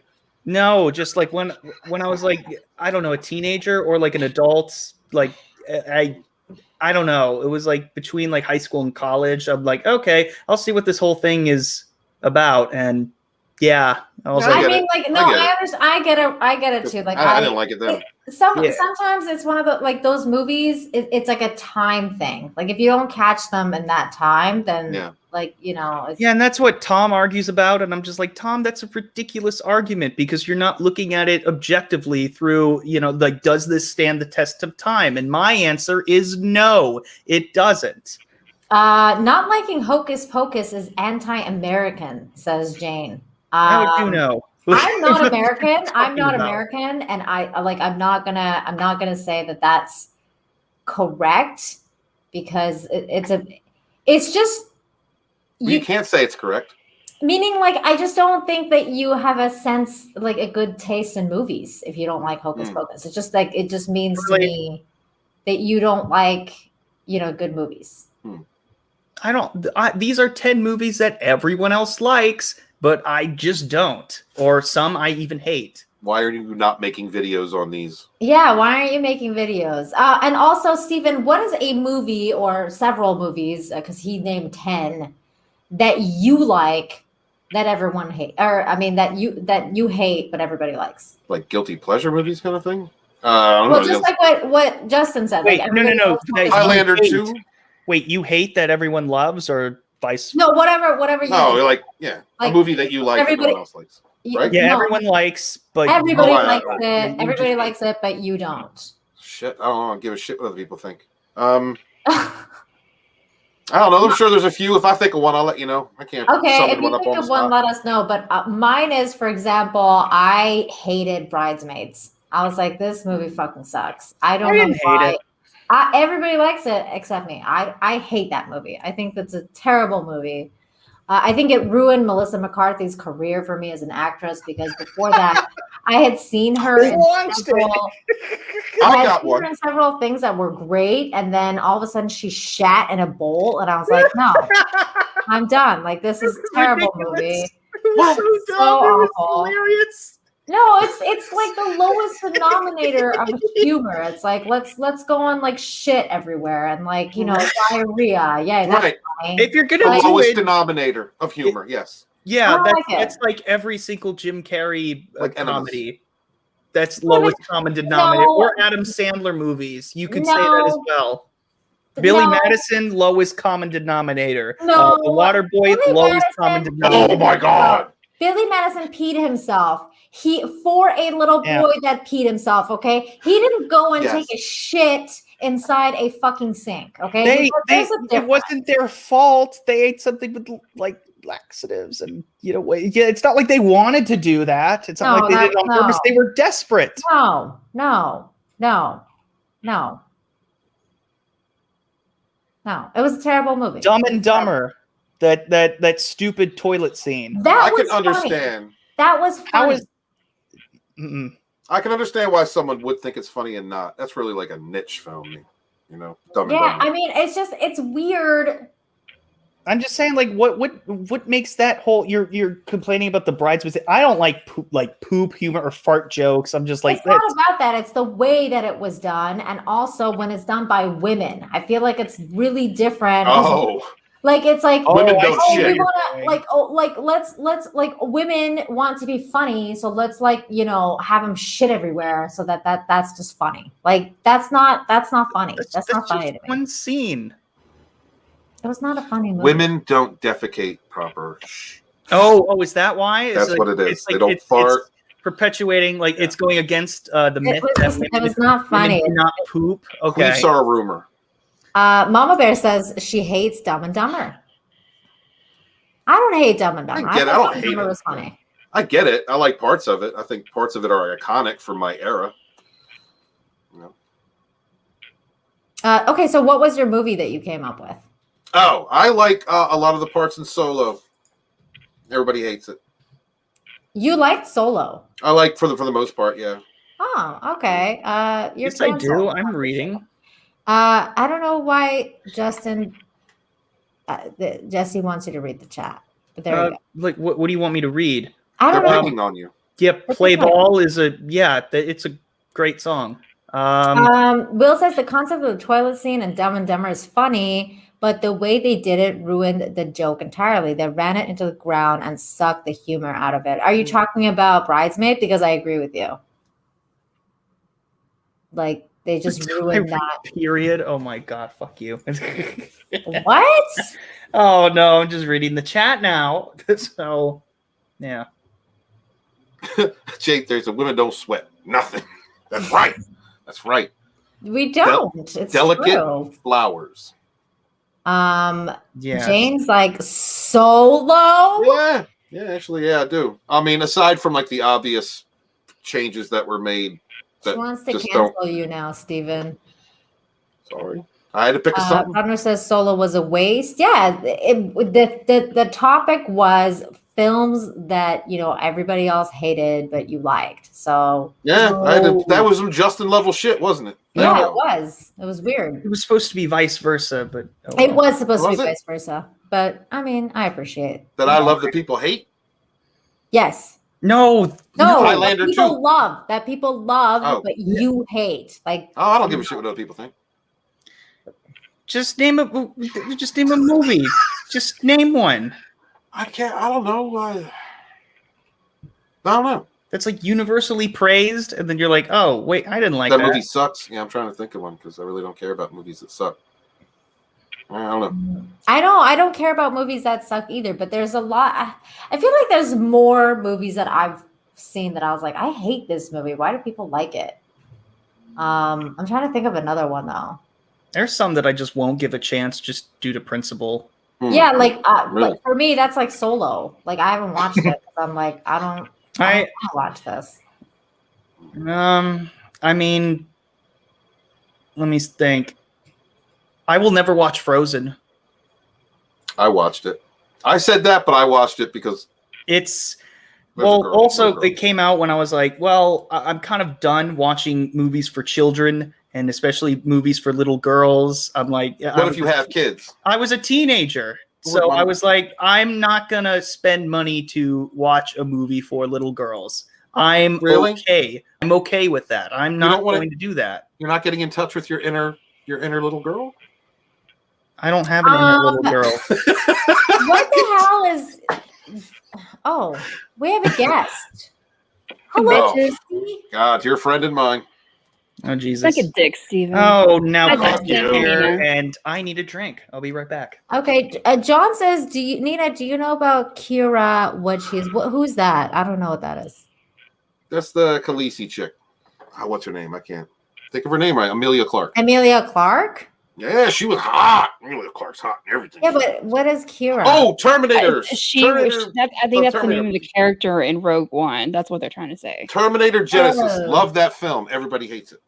Okay. I don't give a shit. There's a lot of movies that I don't like. I like that people don't. There's other movies I hate and people don't. I don't give a shit about. There's lots of people that I don't like that people seem to like. Exactly.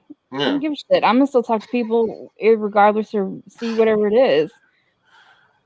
Christy, you didn't catch that. I was telling you how much I loved you. You're okay. Oh my God. You all right, hon? What's up with you? You okay? Yeah, are you all right? What's going on, Christy? Oh no, I'm good. I'm good. Okay. She's not cutthroat today. Okay. No. Okay, so there's just Twitter stuff and people bitching in group chats and stuff like that really piss me off. But that's okay. That sucks. And you're not welcome to here where we quash differences and we just have fun. Like this here, this was the topic I actually had in mind and I forgot what we're gonna talk about. Tom Holland's comments on Spider-Man 3. Which I thought was kind of cute that he said this about it. Let's talk about this little independent film you're working on called, Spider-Man 3, tentatively titled Spider-Man 3. What can you talk about it? It's a multiverse. What's going on here? And all these rumors, man. I'm the film awards editor, so this is getting bombarded by different angles, man. People are like, you need to know that. Obviously, I can't really say anything.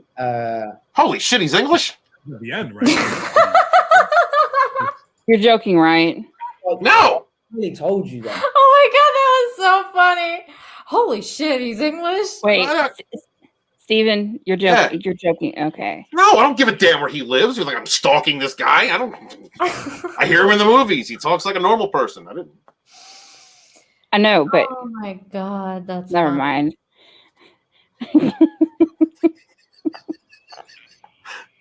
It has to be Tommy. That has to be. Oh, yeah. That has to be. Oh my God. I know. So close to getting what you wanted. Because we're friends and you're not, and we said you're not. We go way back. We've been on this call, 15 minutes? Yeah. I can say that it's the most ambitious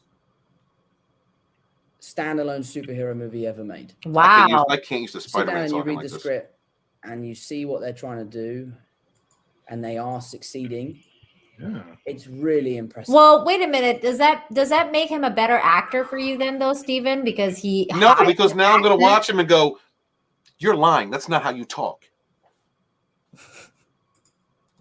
Time Prophet says, tell Steven I am normal. You're normal, Time Prophet. Let's be real, bro. Come on now, Time Prophet. I will say after we get done watching this. Okay, sorry.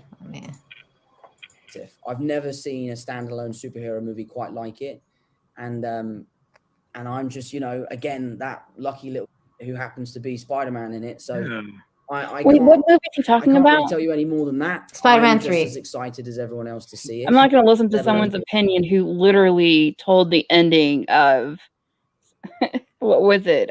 Infinity War. No. If he thinks it's good, wait. Yeah, remember he did. I don't remember. Y'all don't remember that? He did. Yes, he did. Okay.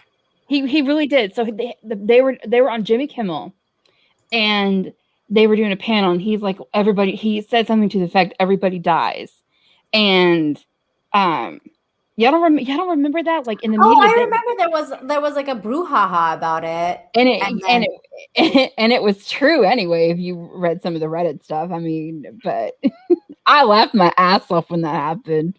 Well, he's not saying much here. He's just saying that he thinks that based on the script, it's a very ambitious movie and that they're pulling it off. Now, I hope they do. I mean, that's not a bad thing. I hope they do too. But no. Are you guys officially done, or you still have more shooting to do? Or we got a lot more to do. Yeah, we started before Christmas. We shot 7 weeks before Christmas. We stopped for the Christmas break, and then we start shooting. I think next week. I'm not sure. We'll see if you have to put a suit on or not next week. I just basically go where I'm told and do as I'm told. You're a drone. Good boy. I will say there was a movie that I watched. The Little Things. It has Denzel. Who was in it? Denzel Washington, Rami Malek. I might be saying his name wrong. Jared Leto. I watched that movie, The Little Things. What'd you think of it? I thought it was good until the ending, and then it was a trash fire. Same for me. It had the potential, but the ending, I really wanted to enjoy that movie. Me too. I'm about a 5 or 6 for me if I'm doing it at a scale of 10. It was enjoyable, but it was enjoyable until the last 15 minutes or so, like 10, 15 minutes or so, and I was like, what the fuck? Like, why'd you do that? Like, it was just so annoying that they ended it like that. Let me ask you this. I will ask the people. I'm gonna tell you my favorite movie, and is it a movie you love or a movie you hate? Tremors. I still haven't seen that, Christy. That's like a whole thing. My dad's into that whole universe. Has been. The Tremors, all the Tremors movies and the series and all that stuff. Yeah. Yeah. I think Justin wants it. Justin said BRB, so he'll. I know, but we've talked about it before. But if Justin hates it, it's great. What movies? What movies has Justin been talking about before I came on? Where he all great movies that he hates. Hocus Pocus. Yeah, of course he does. Nightmare Before Christmas, the never-ending story. Yeah. What was the other one? Space Jam. Space Jam. Hey, Tommy. Jane loves Tremors. Yeah. But like, what's wrong with Tremors? No. I was just asking. I didn't know if Steven or Nina had actually watched it. I still gotta watch it. I'm sorry, Christy. It's on my list, though. I'm definitely. Oh yeah. 1, maybe 2. That's it. Justin wants a Grease reboot done by J.J. Abrams. No, that's not true. I didn't like Grease. Yeah, he says he doesn't. Yeah, he says he doesn't like Grease. I watched like the first 20 minutes, and I was just like, nothing is happening. He says Grease is boring. It was boring. Yeah, I mean, I can see that, but it's like is it like such a slow burn? Like, do we have to take forever for something to happen? Ask him to tell you more, Christy. There wasn't even I don't even remember an opening song like until later in the movie. Grease is the word. That's the opening song. Tommy, he also said he likes Solo. Just that. I actually no. Steven did. No, Steven. I don't hate Tremors. I'm not interested in that universe. Yeah, I was just mentioning my father does. Yeah. So, what do you guys think about what Tom Holland said about Spider-Man? I actually didn't hear it. He's British, dude. God damn it, Justin. He had an English accent. He said it's like the most ambitious movie he's ever worked on to a certain extent. And he was in freaking Infinity War. Now he's saying that this is going to be Endgame. Yeah, that this is going to be the most ambitious superhero movie ever made. Well, no, maybe for me. Sorry, Justin. Well, maybe it has something to do with the multiverse, and that's why what it connects with is going to be very interesting. I don't know. Yeah, that's pretty much the plan. I think that's what they're doing. Mm-hmm. Christy, what were you going to say? I was going to say, I don't give two shits about the multiverse and all those movies. If y'all enjoy it, that's fine. But to me, I like Winter Soldier is my favorite all-time movie from the MCU, and then Infinity War. I love that movie. Endgame, I think, again, it brought the chapter to an end, but I was like, Yeah, I kind of feel like. Yeah, I could see. I hated Endgame. I didn't like Endgame at all. You know what? For me, it's like, okay, this is the curtain call. End of story. Goodbye. The end. There are no more movies. There's more movies. No respect for the dad bods out there. All right, Fat Thor was a thing, and it inspired some people. I didn't. Terrible. I never said anything about Fat Thor. I did. It was just done for laughs. It wasn't done for any other reason. They made Thor a joke. It was body positivity, Nina. No, body positivity is a To be, disease. to be fair, were any of his movies all that good, anyways? No. Yes, his first movie was pretty good. I didn't mind his first movie. No. I didn't like. Was it? I didn't like the second movie. I didn't bother with that. With him and Bruce. What was it? Thor 2? I forget what it was called. Look, but... Dark World. That was a great concept. Wasn't pulled off the best. It wasn't done Dark well. World. Yeah, I but hate that that. concept. That's the was third good. one. Yeah. The second one was okay. It was okay. It just wasn't executed well. I would have made changes to it myself. I didn't mind the first one. But out of the 4 origin movies, Ragnarok is awesome. From Phase 1, really. That one was awesome. Yes, Ragnarok is awesome, and if no one can appreciate that, they do not have love in their hearts. I walked out. I've said this many times. Yes, I did at the Disney Theater, the El Capitan in Los Angeles. That was paid for already. It wasn't my money. I didn't care. I just said fuck this, and I went to the Sammy Hagar's Tequila Bar. Wait, okay. I have a similar story. Was Ragnarok the one with the chick? Because that one was terrible. It was Jeff Goldblum was in that one. I don't even think I got to that part. I'm just like, oh, Hannibal Lecter is here. Cool. And how do you like cannibals? No. I was wondering why he was there, and why I feel like Jodie Foster's gonna show up. I'm like, is that gonna happen? Like that, But like, I don't know what it was. I'm just like, okay, so Thor is. It starts out with him in chains. Oh, and I hell hate for some reason. One. Yeah, Ragnarok was terrible. He starts out in hell. Mads is right. Ragnarok was the third one. The Dark World was the second one. Sorry. And then people were laughing at like the one chick who like Valkyrie or whatever, who gets out of the spaceship and just falls over drunk. And I'm like, okay, I don't know who any of these people are. I don't know what's going on. I am totally lost. This is a waste of my time and money, which I want my money back for this free movie that I had. So I have a similar story. I left. Me and my friends, we were, I think we had a housewarming party, and there's about 20 of us, and half of the people are like, yeah, turn this movie off. I thought it was okay, but yeah. Reminds me of those later Transformer movie sequels. The ones nobody cared about? I never watched those movies, so I really. I only watched like the first 2 Transformers. Those were okay. Yeah, once Megan Fox left, it was shit. Yeah, exactly. I stopped watching with Megan Fox. It's like my eye candy is gone. Where is she?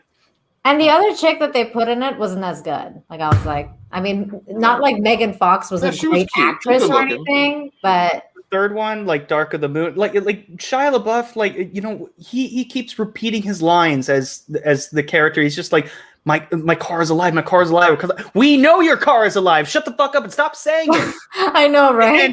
And then in the third one, he does it again when he's like, I just met Obama. I met the president. I met Obama. I met the president. Shut the fuck up. I don't give a fuck if you met the president or not. It's like stop gloating it to literally everybody. You're gloating it to the audience. No, the audience doesn't care. Say it once. Move the fuck on. Or just say it like twice and just say like, dude, that's really cool. And have the character say, shut up, Sam. Like, and that's it. It's annoying. And it was also Maz Mama Bear says this rant was brought to you by Proper's Soylent Cola. What does that mean? Soylent Green. I don't even know what's. Does that have to do with cannibalism? Because I haven't seen that movie. Yes, it does. Well, now I guess a big plot twist was ruined. So I guess I'm never gonna see Soylent Green. Thank you. It also could mean that you're into soy.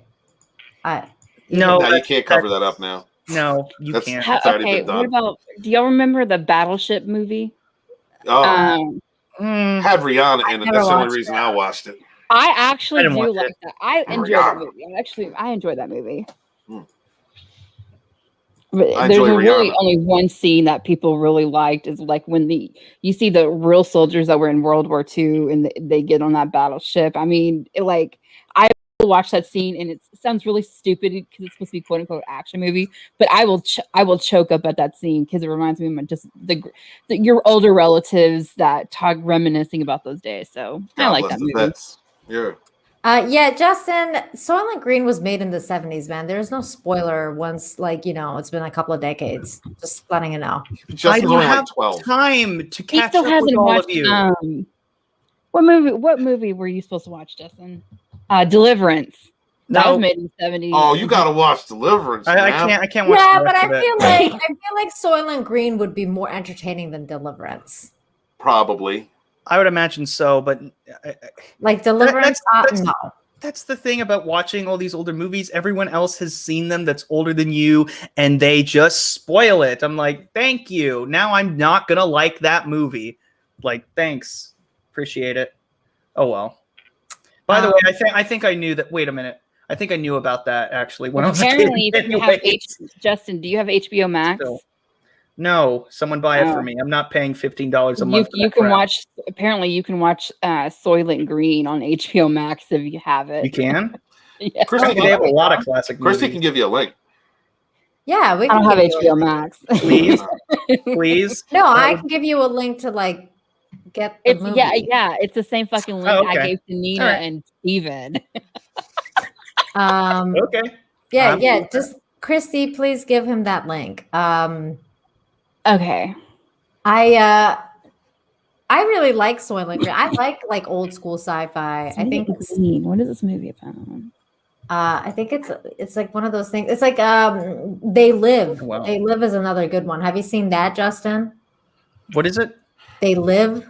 Oh, They Live. You mentioned it last time. I'm not going to say a word about that movie because I want you to watch it, and I want you. I'm not going to say anything so that you watch it, but it's really, really good. Dude, you'll watch this film, and it will remind you of some stuff we've been seeing in the last few years. That's all. The only thing I will say about They Live is that it has the best fight scene of all time. Yes, in my opinion. Even South Park did that. South Park did that fight in its entirety. It's great. It's one of the best. What is Soylent Green about? We can't say it because I tell you because Justin's Justin here. hasn't seen it, and it's ruined anyway. So it's you can't really tell. But he'd really be into it. It's basically about. I'm sure the lead up is going to be well worth it. The movie poster is kind of hilarious, to be honest. Soylent Green? Yeah, it's funny. I'll give it a shot, even though watch Motel Hell. I like that movie. I think it's stupid as hell, but I like that movie. Motel Hell? Yeah, really, Nina. I don't think I've ever seen Motel Hell. I'm not gonna say a word about it. Go watch that. What's that one? Okay, Steven, you might know this movie. Justin might know it too.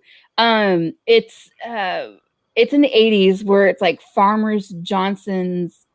It's a stupid comedy horror movie.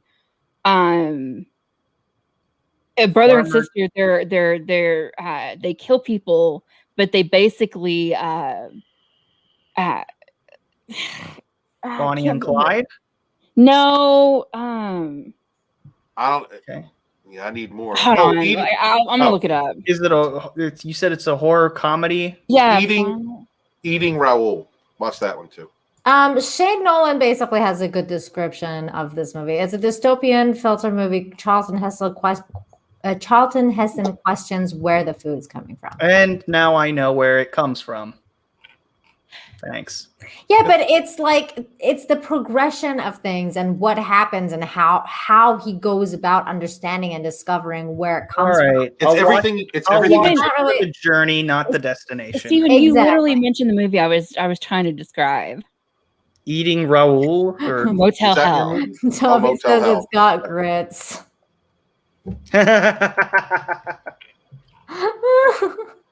Look, that movie is about everything that you didn't see in WALL-E. You know, with the milkshakes. They were people.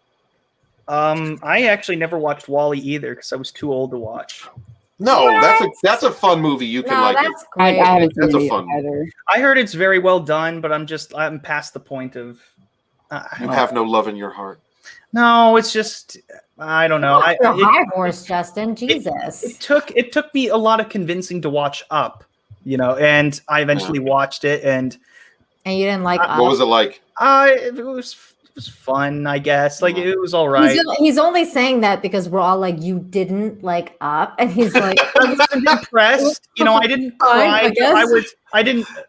I thought like, hey, you did a really good job in the first 20 minutes. It could have ended there, and then that stupid Boy Scout comes up and ruins everything. That's the point of the story, Justin. My God, I know it is. But what movie you're talking about? Up. I liked what they were going for, you know, but I watched it at a time where I was a teenager and not a kid anymore, and not an adult to where I can appreciate the nuances of these Pixar movies. It wasn't a good time to watch it. Mama Bear says confirmed. Proper needs help getting Up. Don't make it harder than it has to be.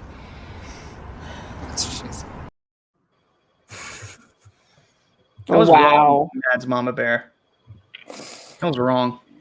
Steven, what about the Return of the Living Dead? I love the Return of the Living Dead. Me too. I love it. Oh man, I'm not into zombie movies. It's much more than that. It's not like your biological zombie movies. It's a magical zombie movie. A magical, you know what I mean? Well, yeah, like magical zombies are more like these skeletons and shit, you know, doing stuff that wouldn't happen in a zombie movie you would see today, where it's usually due to like an infection of some sort. Tina says my boys were young enough that WALL-E was my younger son's favorite Disney movie for a long time. And WALL-E was a really cute movie. It was cute. A large part of it had to do with cannibalism. That's a weird take, Steven. That is not a weird take. Where were they growing food, Nina? I don't agree with that. That's a weird take. And also, WALL-E was designed on Johnny Five. I'm not saying there was cannibalism in Johnny Five. He was Short Circuit. He was based. I'm asking where they grew the food, Nina. You had this big ass ship and all these functions and all this stuff going on. Where were they growing food? Where did they have the farms? Where did they recycle the farms? Like where do they recycle them? People. It's a Disney movie, man. They were turning people into milkshakes and feeding them to the population. It's in space. Oh my God. And this is why I didn't see it. That is not why you didn't see it. You don't even know this. The late 2000s, early 2010s, like I just didn't want to see any of these Pixar movies anymore. I'm sort of grown out of it, you know, in that. You know what's weird? I feel about that now. I haven't watched Soul. I'm not really interested. I feel like Pixar has kind of been going the same way for a long time. Like, it's just like, do something different. Like, I'm tired of their animation style. Like, it's just like, do something different now. All the plots are different. I loved Inside Out. I absolutely adored. I really enjoyed Soul. I was not expecting it to be as good as I thought it was going to be. What, Inside Out or Soul? Oh no, Soul. Inside Out was just, I didn't know anything about it. I'm like, I'm going to go into it blindly. And I was like, this is very thought-provoking. You know, it's like, it's on and Onward. That's the one that I'm just like, all right, you got me. You got me. You made me tear up. Which one was that? It was the one with Chris Pratt and Tom Holland. And about the gay troll? It's not a gay. Who's a gay troll? No one's gay in that. I don't know. There was like all this stuff about how he's gay. What? No. I've never seen it. I just heard that it was about some. No, I remember articles about. I don't know. Or headlines anyway. That's stupid. I don't get any of that. No, I legitimately remember headlines talking about the troll was gay or something like that. Yeah, exactly, Christy. That's what I read. What it was a single line that was commenting about two people in a partnership, which was meant to be a relationship. That's like as close as it got. That's as far as I read. I read into an article about it. That's what I got. Steven, I have Return of the Dead trivia for you. You remember where? Oh yes, Tommy. Where Bert and Freddie are arguing. Yeah. And you know the back of the door, like it has like these. There's either a poster or something. It has like, you know how you test your eyes. Oh, I think I know what you're gonna say. Yeah. You know? Do you know? Do you remember what that quote unquote chart said? No, I have that fucking memorized. I've had that memorized since I was 7. Oh, nice, dude. Okay, Bert is a slave driver and a cheap son of a bitch who's going bald too. Ha ha. Right. That's And awesome, girl. when you say that to your parents or your son or with the group, they're just like, you know, Return of the Living Dead, and they don't get mad at me when I said the word bitch. Awesome, dude. Is Sleepaway Camp about zombies? No, it's a slasher movie. I'll be right back. I'm grabbing dinner. Okay. I don't like weird slasher movies. I don't know. I mean, I like Halloween, like 1, and like 2, and I like Scream. Scream was alright. Hey Nina, you know what movie I think you're gonna love and you should really watch? Jeff Goldblum is in it. I don't know if no, stop it.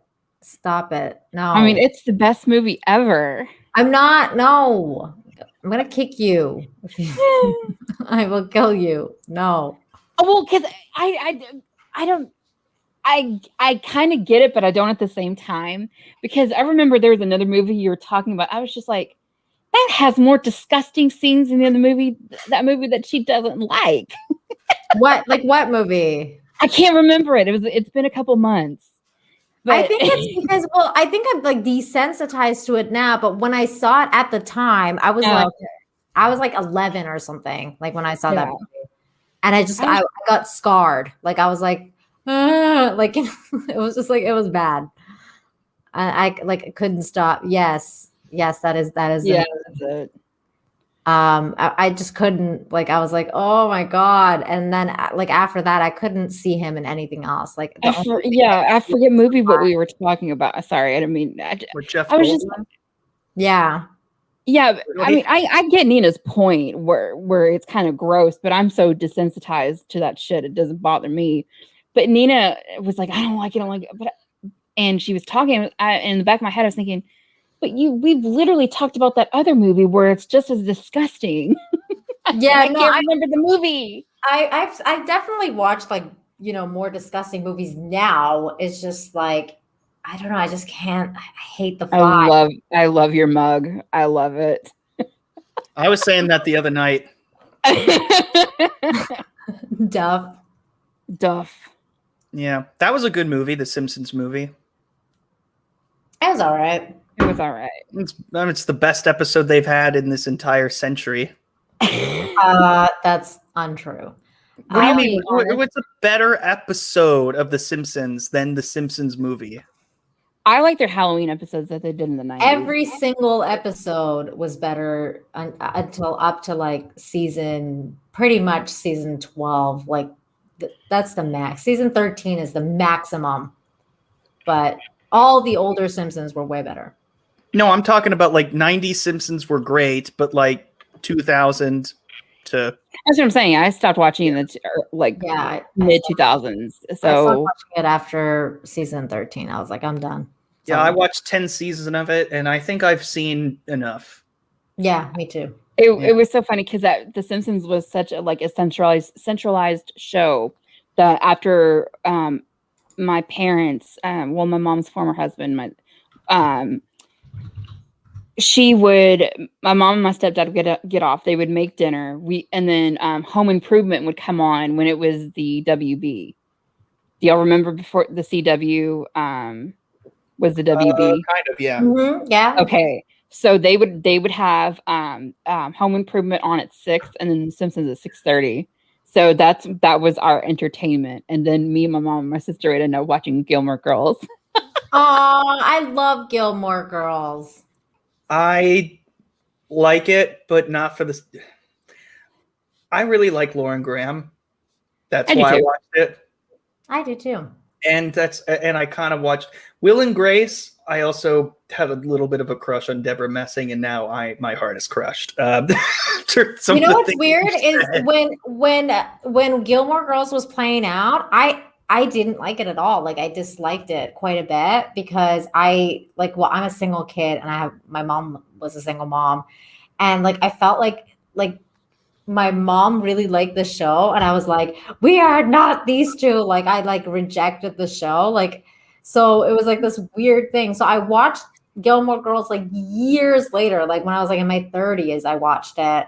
And that I really had a whole different kind of appreciation for it then. And I realized that, like, for example, like one of the things that I really love about Gilmore Girls is not even the main characters, it's the town. Like I love all the different people in the town, and I love like, you know, Hank and Miss Patty and like all the town is a character. Like I actually think that it's a really creative show in that sense that I never really understood when I was much younger.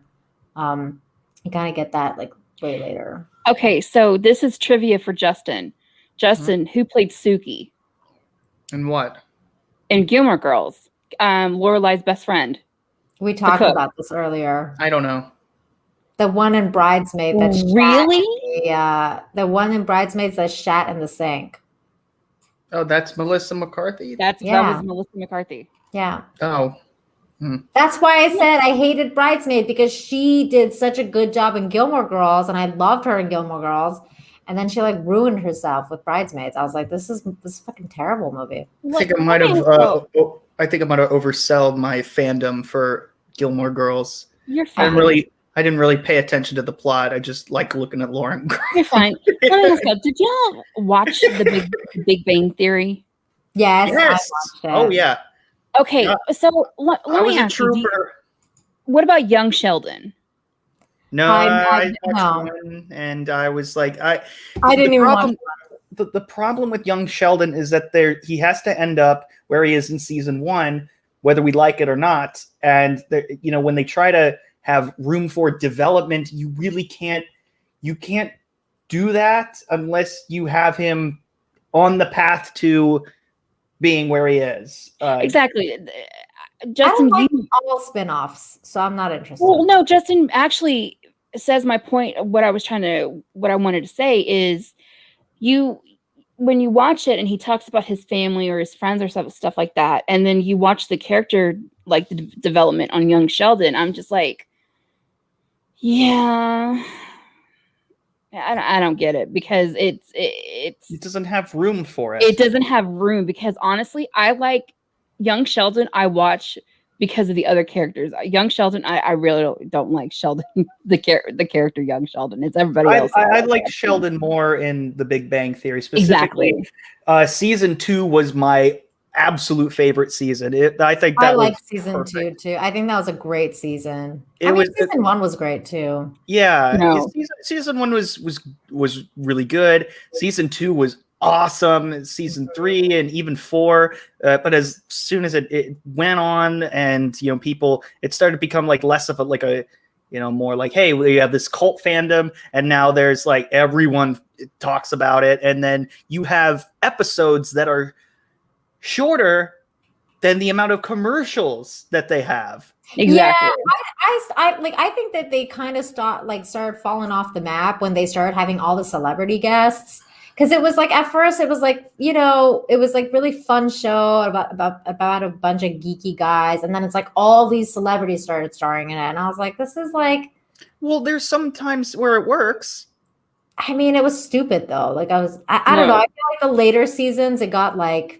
There were some that were good, like like Sheldon, gets into, he has to go to court and he misses a Stan Lee meet and greet, and so what does he do? He goes to his house instead.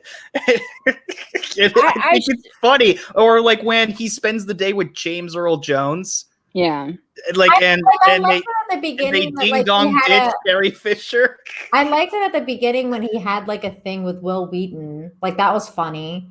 And then it's like, oh, let's get all these different people to guest star. It's like they just took it and ran with it, and they started to like coast on that celebrity guest star power versus like having their own. Funnier jokes and stuff like that. That didn't happen as often as you'd think. There was maybe like 4 or The 5 later seasons, it kind of did, but not in the later earlier seasons seasons. Not in. That's what I'm saying. In the earlier seasons, it was really good. Like they were solid, and it was like on its own, it was really funny. And then on the later seasons, it was like every other episode they were having like some celebrity guest star. I was like, And I like just he brings up the good guest spots. My two favorite scenes are when Sheldon was drunk and here's Uranus. I died. I that was great. Die at that scene every single fucking time. And then when the one guy who works with them at the school dresses up as Sheldon, and y'all don't remember that? That's familiar. Who was it? I don't remember who it was. The guy with the lisp? Yes, I think so. Barry Kripke. Yeah, the Yeah. Kripke guy. Yeah, and because the one guy is like, Every hey, poor Sheldon. kid. Oh, like the one tall guy that's bald, has glasses and a beard. They're like, hey, Sheldon. And then both of them in sync are like, hello. And then you see Leonard and Raj's characters, like the actors themselves. That's genuine laughter that you can tell by their part on that. And in the scene where it's here's Uranus, that was genuine laughter. that was oh my really god, funny. I remember. I really want to watch that scene again so bad. It's not for everybody, and the laugh tracks could get a little bit much sometimes.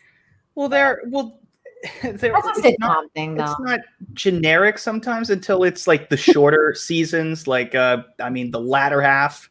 Again, like the less than 20 minutes long episodes, where it's just like, oh wow, you can fit all of the entire season on 2 DVDs. Like that's right. That's when it gets really sad. And like, you just wanted more commercial space instead of any sort of like content. Like you rush all the plots and everything's trimmed up so much to the point where it's just like, did you guys watch it to the end? Like, did you guys watch the end? I was very close. I think I went to about season. It's all a blur because I never rewatched the later seasons, but I think I watched it till the end. I'm pretty sure I did, but I might have skipped season 11 and 12, except for some highlights. Christy, if I play this, am I gonna get like copyright struck though? I don't think so because I've played it before. Oh, okay. You should be okay. I think because it's a minute and a half, but go to like the 25-second part. Okay. And something, yeah, about there. Hold on. I mean, I really wish I've tried so hard to find like the bloopers of that to see what like behind the scenes, because it's like, to me it's like when the Ross with the pivot, that I so want to find the blooper of that scene so bad. You've seen the pivot bloopers. Absolutely. I don't think there's. I don't know. I looked at all the bloopers on the DVDs, like all of them. I don't think there were more than like a couple of them. Like, okay. I mean, and they were mostly just they filmed that earlier, and there was. Time Prophet, I think this part is lost in translation for you probably because you had to get to know the characters. Like Sheldon is a very he's like the weird guy that never drinks, and he's just like the biggest nerd on earth, and he's very quirky. So like it makes no like. He gets drunk and he goes nuts, and so this is kind of like it was funny. No, I have toilet humor when he says, "And here's Uranus." I'm gonna laugh at that. That's fucking hilarious. And it's because, it's he's because not like he's that. saying it because he's not like that. That's why it's funny, because he's like the complete opposite of what. He's very germophobic, no nonsense, just like he has a spot on the couch that's called like the Sheldon spot because it's like his perfect spot. He doesn't let anyone sit in it. Yeah, and once you realize that, like little jokes, like, Penny is sitting in her spot and tells Raj, like, "Oh no, sit over there," and then Sheldon comes in the room and says, "Penny, sit over there." Like, it's funny, and you know what they're talking about. Okay, so he says I have seen 3 episodes and it wasn't funny. Well, it's not Well, bad. I don't like The first Seinfeld. three? I think Seinfeld's stupid as hell. Get out. She's just wrong about that. That That's is okay. You're not allowed on my channel if you're going to say that. That's Wow. that's the way it goes. Wow. My She grandparents left on her own. She left. Oh no! Wait, did she really leave? Yeah. That's fine. That's fine. Oh, come on. She probably hit the wrong button. No, she probably But I mean, hopefully she'll come back because it was just, in jest. Well, not really. Everyone message her on Twitter and tell her to come back. Everyone's like, "Boo, Christy, bye, Chris." Yeah. I mean, it's just I love Seinfeld. Seinfeld's like my favorite show ever. Runner said Nina's a bad friend. Who said I'm a bad Runner, 46 after the hour. Oh, that's not true. Yeah, she wouldn't. We wouldn't propagate lies about someone that she calls friend or make fun of them consistently. Never. Are you starting this again, Steven? Oh my not god! Starting anything. Well, apparently she records every single moment that she's on Among Us, even if we don't know it's live. And now we have clips of me saying terrible things. And I thought it was going to be private. Oh my god! I saw that. That was terrible. I was very that's me full Justin raging, and that's how I play Among Us. I take no prisoners. I don't care who you are. I don't know. I gotta play that. I gotta play that with you guys sometime. I played it once, one night I was on there with you guys. It's fun. Yeah, it's really fun. It is fun. Zero Rewind says I haven't had a good sit down to watch Seinfeld. I remember watching reruns. Seinfeld is my favorite show. So is Seinfeld and Curb. Oh yeah, we know. We found out. And it's and I like The Office. So I'm that's why John and I get along because we love those shows. And he's a huge fan of The Office. He was the other night somebody in chat was The Office sucks, and he was like, get out. It was just wow. Those are fighting words. Wait, who are you talking about? John Talks. Oh, John. Okay. Because he likes The Office so much, and he was like, don't say you don't like The Office. You've got to be a special breed of person to survive John Talks chat because anything can happen. No, I'm gonna be perfectly honest. I don't really like the style that much. That's why I don't like, and because I'm not a big fan of it that much. You mean the politics? Because that's just no. The style of they're gonna interview each other, Parks and Rec. Parks and Rec, I tried it. I was on board with a while, but after a while, I'm just all right, this is boring. 100%. Larry David's a genius. Larry David, that Curb Your Enthusiasm was awesome. If I could meet any celebrity, it would be Larry David. He's my hero. Is he on your list? No. Well, he's on my list to have dinner with. If I could have dinner with any celebrity, it would be Larry David. Because I just wanted to. There is a difference. Not Henry Cavill. No. I don't think Henry Cavill would have as many interesting things to say. Yeah, exactly. I just I would like to look at Henry Cavill on, he's on my other list. But okay. But to have a discussion and talk about Seinfeld and talk about funny stuff, I'd want to talk about it with Larry David because I think he'd be funny. And he would like the fact that I'm such a fangirl. He would like it. Maybe he's one of those people. No, he loves people that love Seinfeld. Haven't you watched Curb? He's like, oh, you're a fan? And he starts talking to people. He's like, did you like this episode? Really? Gets into it. Yeah. Did you watch the new season of Curb? I didn't get that far. I only got the first season or two, and then I had life happen, and I had to focus on other things. So if I jump back into it, I'm gonna have to rewatch everything. Yeah, you would have to rewatch it. It's one of those things where I have to watch all of it all at once to understand it all. I heard Chris Maybe. Pratt got canceled again, like recently. No, he didn't get canceled. He's fine.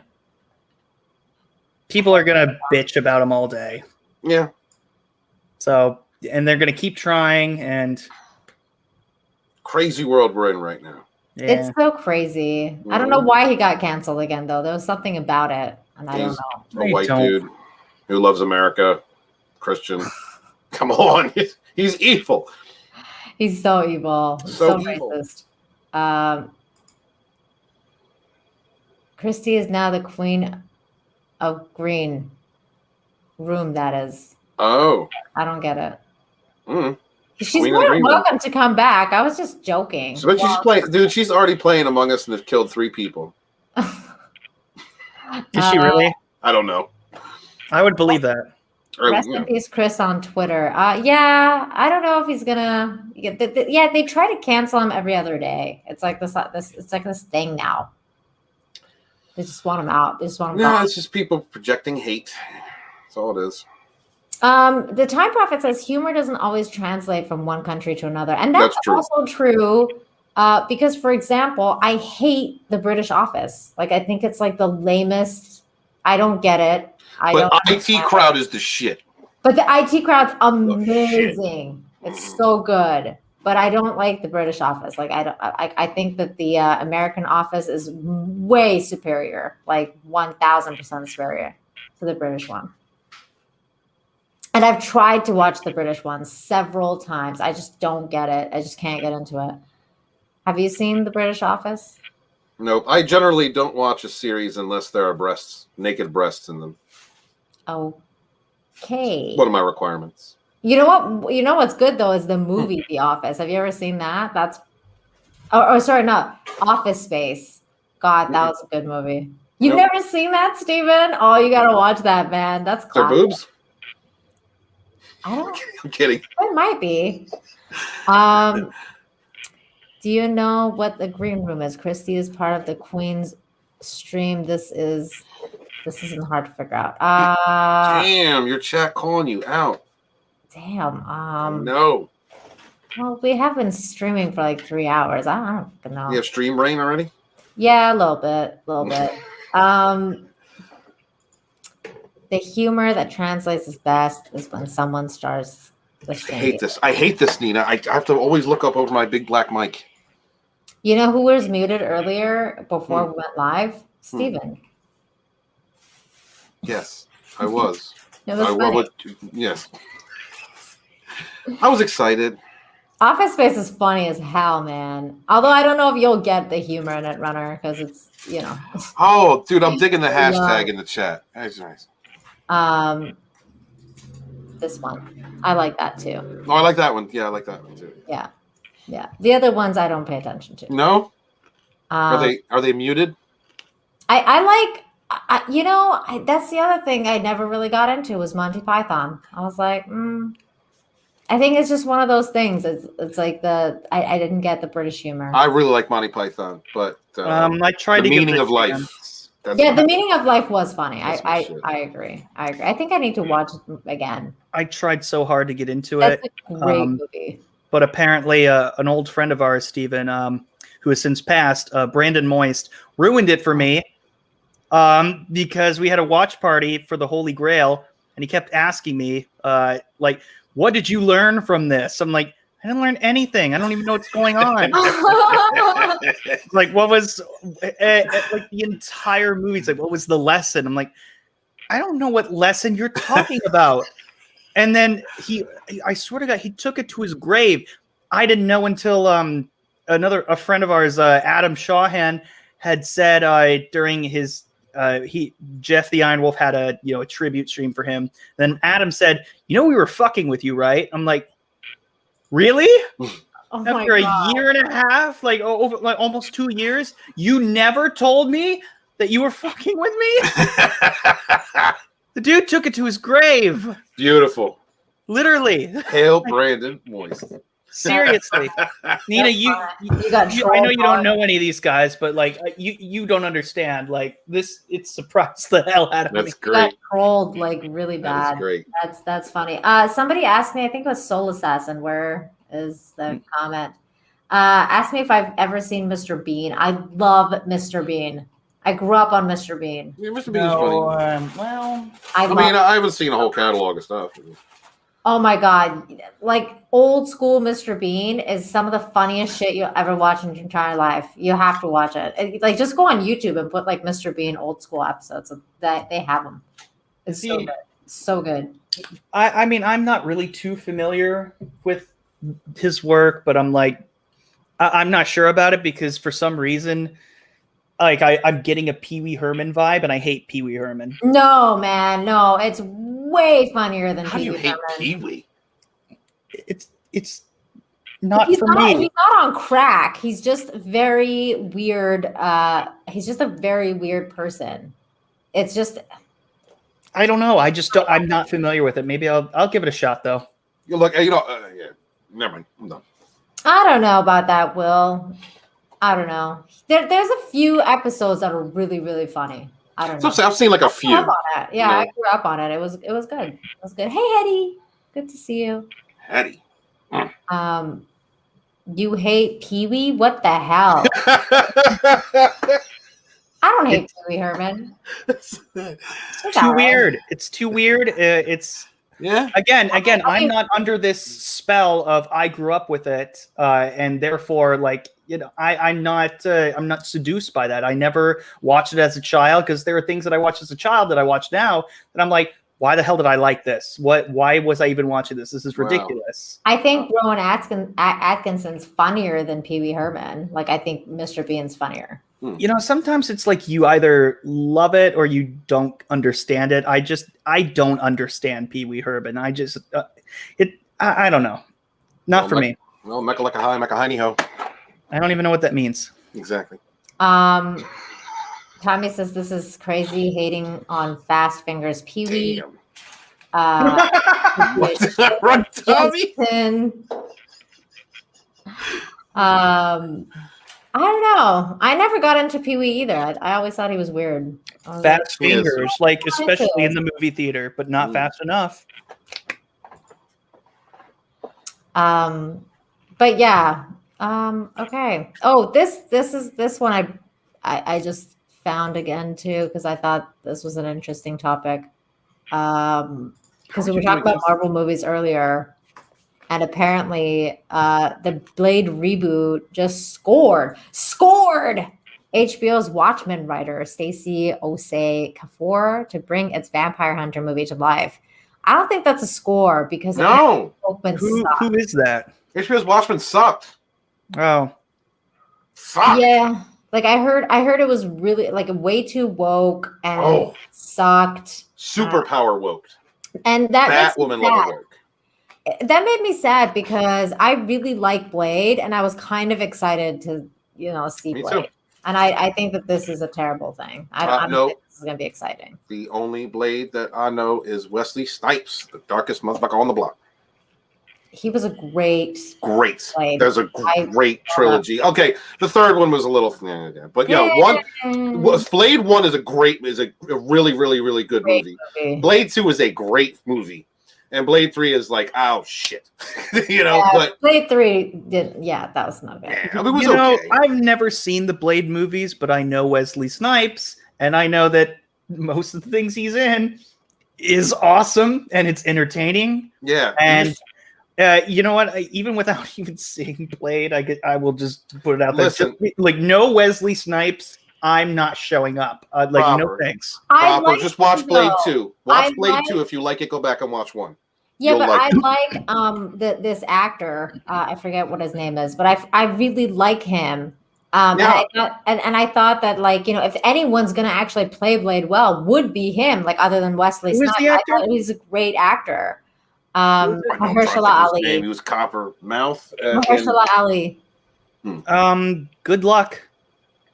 I think he would be a great actor, but he can do it. That he can pull it off. But I just want to pull it off. But I think that like it's just now. I want Wesley Snipes. You find out that it's going to be written by this person, and that it's going to be a woke script with like weird, probably politics. Absolutely. That doesn't sound fun. Blade is going to come out. Blade is going to be like an activist black dude. You know what I mean? Fighting the white oppressor. Like that's what the fuck it's going to end up being. Yeah. But it was never like that. It was just a cool ass vampire story with a great protagonist. My expectations have now gone to 0 or below 0. Like it's not. Like I had a little bit of hope because I thought Mahershala was good. And yeah, he's good. Yeah, but now now. Gonna be this woke shit. But see, if you have somebody like a Denzel or a Wesley Snipes, like in any of these like roles that they are to return to, like Wesley Snipes is not afraid to say no. He will turn it down if it sucks, and if he says yes to something, it's not really because he needs the money necessarily. He's fine. He does need the money though. He had IRS problems. I would be more like that's why he's doing Coming to America. Yeah. But yeah, well, I mean, what I'm saying is that he's very particular about the projects that he chooses. Maybe that's why he's financially like not that great, but he wouldn't do Blade. I don't think he would if he thought like it wasn't going to be good. But maybe they didn't ask him. I don't know. I don't know what's up with it. No, I think they just wanted a younger guy. They wanted a younger guy. And he better brush up on his martial arts because, Wesley Snipes is getting up there in age. No, Wesley Snipes though has been a martial artist most of his life. So the stuff that he did in those movies, he didn't need stunt people for a lot of that. They were his moves, Well, says vampire is going to be white as fuck. all I'm going to say is like with all the multiverse shit coming out, and what I'm hearing about Spider-Man 3, Wesley Snipes come back. Cocaine equals Blade. So is this actually going to be part of the official MCU? It was on the slate for their Phase 4 or whatever. See, I got excited because they did this, and then Sony's doing Morbius, and Blade and Morbius have a crossover. So I thought that they might do like a crossover thing with Morbius and Blade and eventually they do the Dark Universe. That would be cool. Mm-hmm. Runner says it's Phase 5. Whatever. I don't know. What's Phase 5? I didn't even know there was a Phase 5 of the MCU films. Well, this is all like epilogue for me. God, I hope we're not here in 15 years talking about Phase 13 or some shit. No, I'm saying like my cutoff is Endgame. Everything else is an epilogue. Okay. That's fair to say. Like if you just have those 22 films, like my husband's done with the MCU too. He's like, Endgame was Endgame. It's over. Like it's done. It's over. I didn't even pay to see Endgame in theaters. Sadly, I did not. I saw it online before it came out. So I'm where does Deadpool fit in all this? He's not Marvel. I know that. Like, is he like standalone? You know what? Why doesn't he just show up? Why didn't he just show up like in the MCU and just like fuck it? Like we're gonna do it now. That'd be fun. That'd be fun. It'd be funny if he just showed up in random movies. They should just do that for him. What if he showed up in Spider-Man 3? That'd be awesome. What if he shows up in WandaVision? Because you know how they're like, we're gonna have an epic person like come back. Yeah, because whoever this Evan Peters guy, who I've never heard of in my life, just shows up like that's the big reveal. Fuck that. Who the fuck is Quicksilver, man? I don't know who that is. Wasn't that who it was? Quicksilver, isn't that or maybe it was a look. Honestly, I've not been keeping track of any of this shit, but I saw a picture of Quicksilver from the X-Men movies somewhere in reference. Quicksilver is her brother, isn't it? Oh yeah, in the X-Men universe, God damn it, those X-Men movies are all their own universe. So, in Days of Futures Past, yeah, I guess he was in that. Nope. I don't know. Odyssey says, rumor now is that Deadpool will make cameos in other movies, though his third movie will still be basically a standalone. Well, he still needs more movies. I mean, he's great. Yeah, there's a cult following for it. Let's foster that. Will says, so far Deadpool has been in the timeline of the Fassbender McAvoy version of X-Men. Yeah, the last that we saw of Deadpool was a PG-13 toned down version of the second one with neutered. Princess Bride, and Fred Savage was tucked away. Yeah. Another movie. I don't hate it, but I'm like, this is something I would have loved if I was younger. Okay. I thought it was fun, but I'm like, I wouldn't choose to see this movie. The Princess Bride, dog. No, because I would mistake it for I don't know, like a girl movie or something It's that's not. I know it's not. I would. Well, it is, but it's not. What you're talking about the Princess Bride? Princess Bride. Yeah, Princess just because of the title, I would never have wanted to watch it. But then I watched it on a live stream and I enjoyed it, but I didn't love it like everyone else loved it because I didn't grow up with it. Again, one of those time things, I think. I don't know if it's about that, but I think it's not about time. It's about when you are a kid, the movies that you watch as a kid have a bigger impression on you.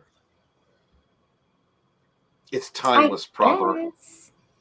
I feel like it's timeless too. I don't know though. Maybe it's because I watched it as a kid, so when I watch it now, I feel like it's really good. That's what I'm saying. When you watch these kind of movies, or certain movies, and when you watch it for the first time as a young kid, you tend to embrace it and enjoy it much better than if you watch it for the first time as an adult. Some movies are just like that, especially the older movies. Runner says prediction: Hugh Jackman as Wolverine is going to be in the end of WandaVision. I don't know if you're just saying that to be an idiot or. That'd be cool. Yes, that would be cool. I mean, of course that would be cool because it's Wolverine. But Hugh Jackman said he was done with Wolverine. Yeah, he wants to eat pizzas. This would make absolutely no sense whatsoever. So I don't see that happening. I heard Logan was really good, but I already figured out I was already spoiled of the endings. And Logan was really so really depressing, and I'm like, I don't know. Yeah, but it's the story of everyone already knows the story because it's a comic book called Logan. I don't know. No, it's not the same thing. Not really. Fully, but it's about him, passing on the torch. Each one of those movies are all isolated in their own bubbled universe. Whether they're connected to or reference any other movie that is supposed to be around them in this chain is a lie. And they're all their own little thing. I think Doctor Strange is going to show up too. I don't know. I'm just saying. Cool. I'm just saying it would definitely be fun if Deadpool showed up, just because it would just be really funny. He just shows up for no reason. And he's like, "What the fuck am I doing here?" Fucking Deadpool's just like, "The fuck is this place?" Or he's just like, "I'm Deadpool. Who the hell are you?" Well, he says the F word a lot, so he'll just be like, "What the fuck is this? What am I in some sort of fucking sitcom?" He'll just be fucking going off the fuck is this bullshit? Or there'll be bleeps, which would be great. And then he'd complain about those. Funny. Yeah, because of the sitcom thing. It'll be all, the fuck is this? Bleep, bleep, bleep, bleep. Oh, that would be good. That would be good. Hell, yes. Ryan Reynolds cannot even get Hugh Jackman back. Yep. That's true.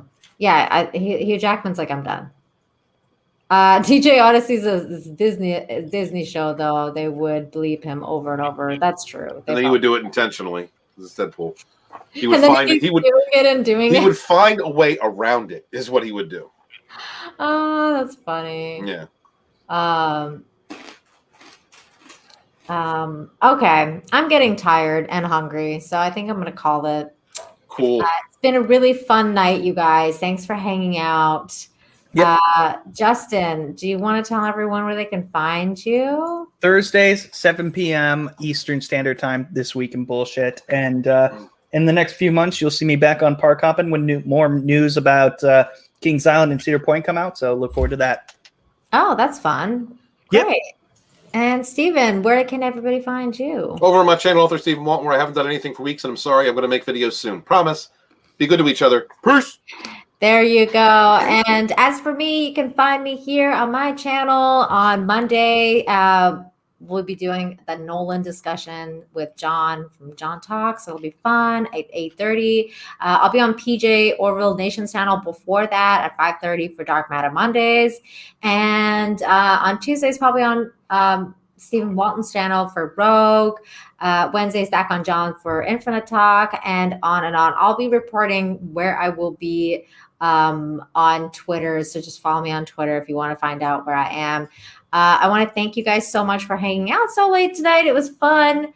That was really cool. Oh yeah, and Sunday with Jane Theory, I'll be talking Expanse Season 5, 7:30 EST. So that will be really cool. Thank you, everybody in chat. I'm just going to say bye to everybody I can. Curtis, bye, everybody. Time Prophet, John Vickery, Soul Assassin, everybody that was here. Time Prophet, Shane, Will, you guys rock. DJ Odyssey, Runner, thank you for being here. I know Kai was here earlier. Thank you so much, you guys. And yeah, Zero Rewind, thank you. You guys rock. This is why we do this. The chat is the best, and thanks for hanging out with us. And of course, remember to wash your hands and wash your ass. Yes, please do that and be sanitary. Take care, everybody. Bye. Don't eat each. What were you gonna say, Justin? What were you gonna say? Something about cannibalism? Don't eat each other. Bye. Bye. Bye, everybody. Don't eat each other. So God damn. Oh my God. Wash your ass. Don't eat each other.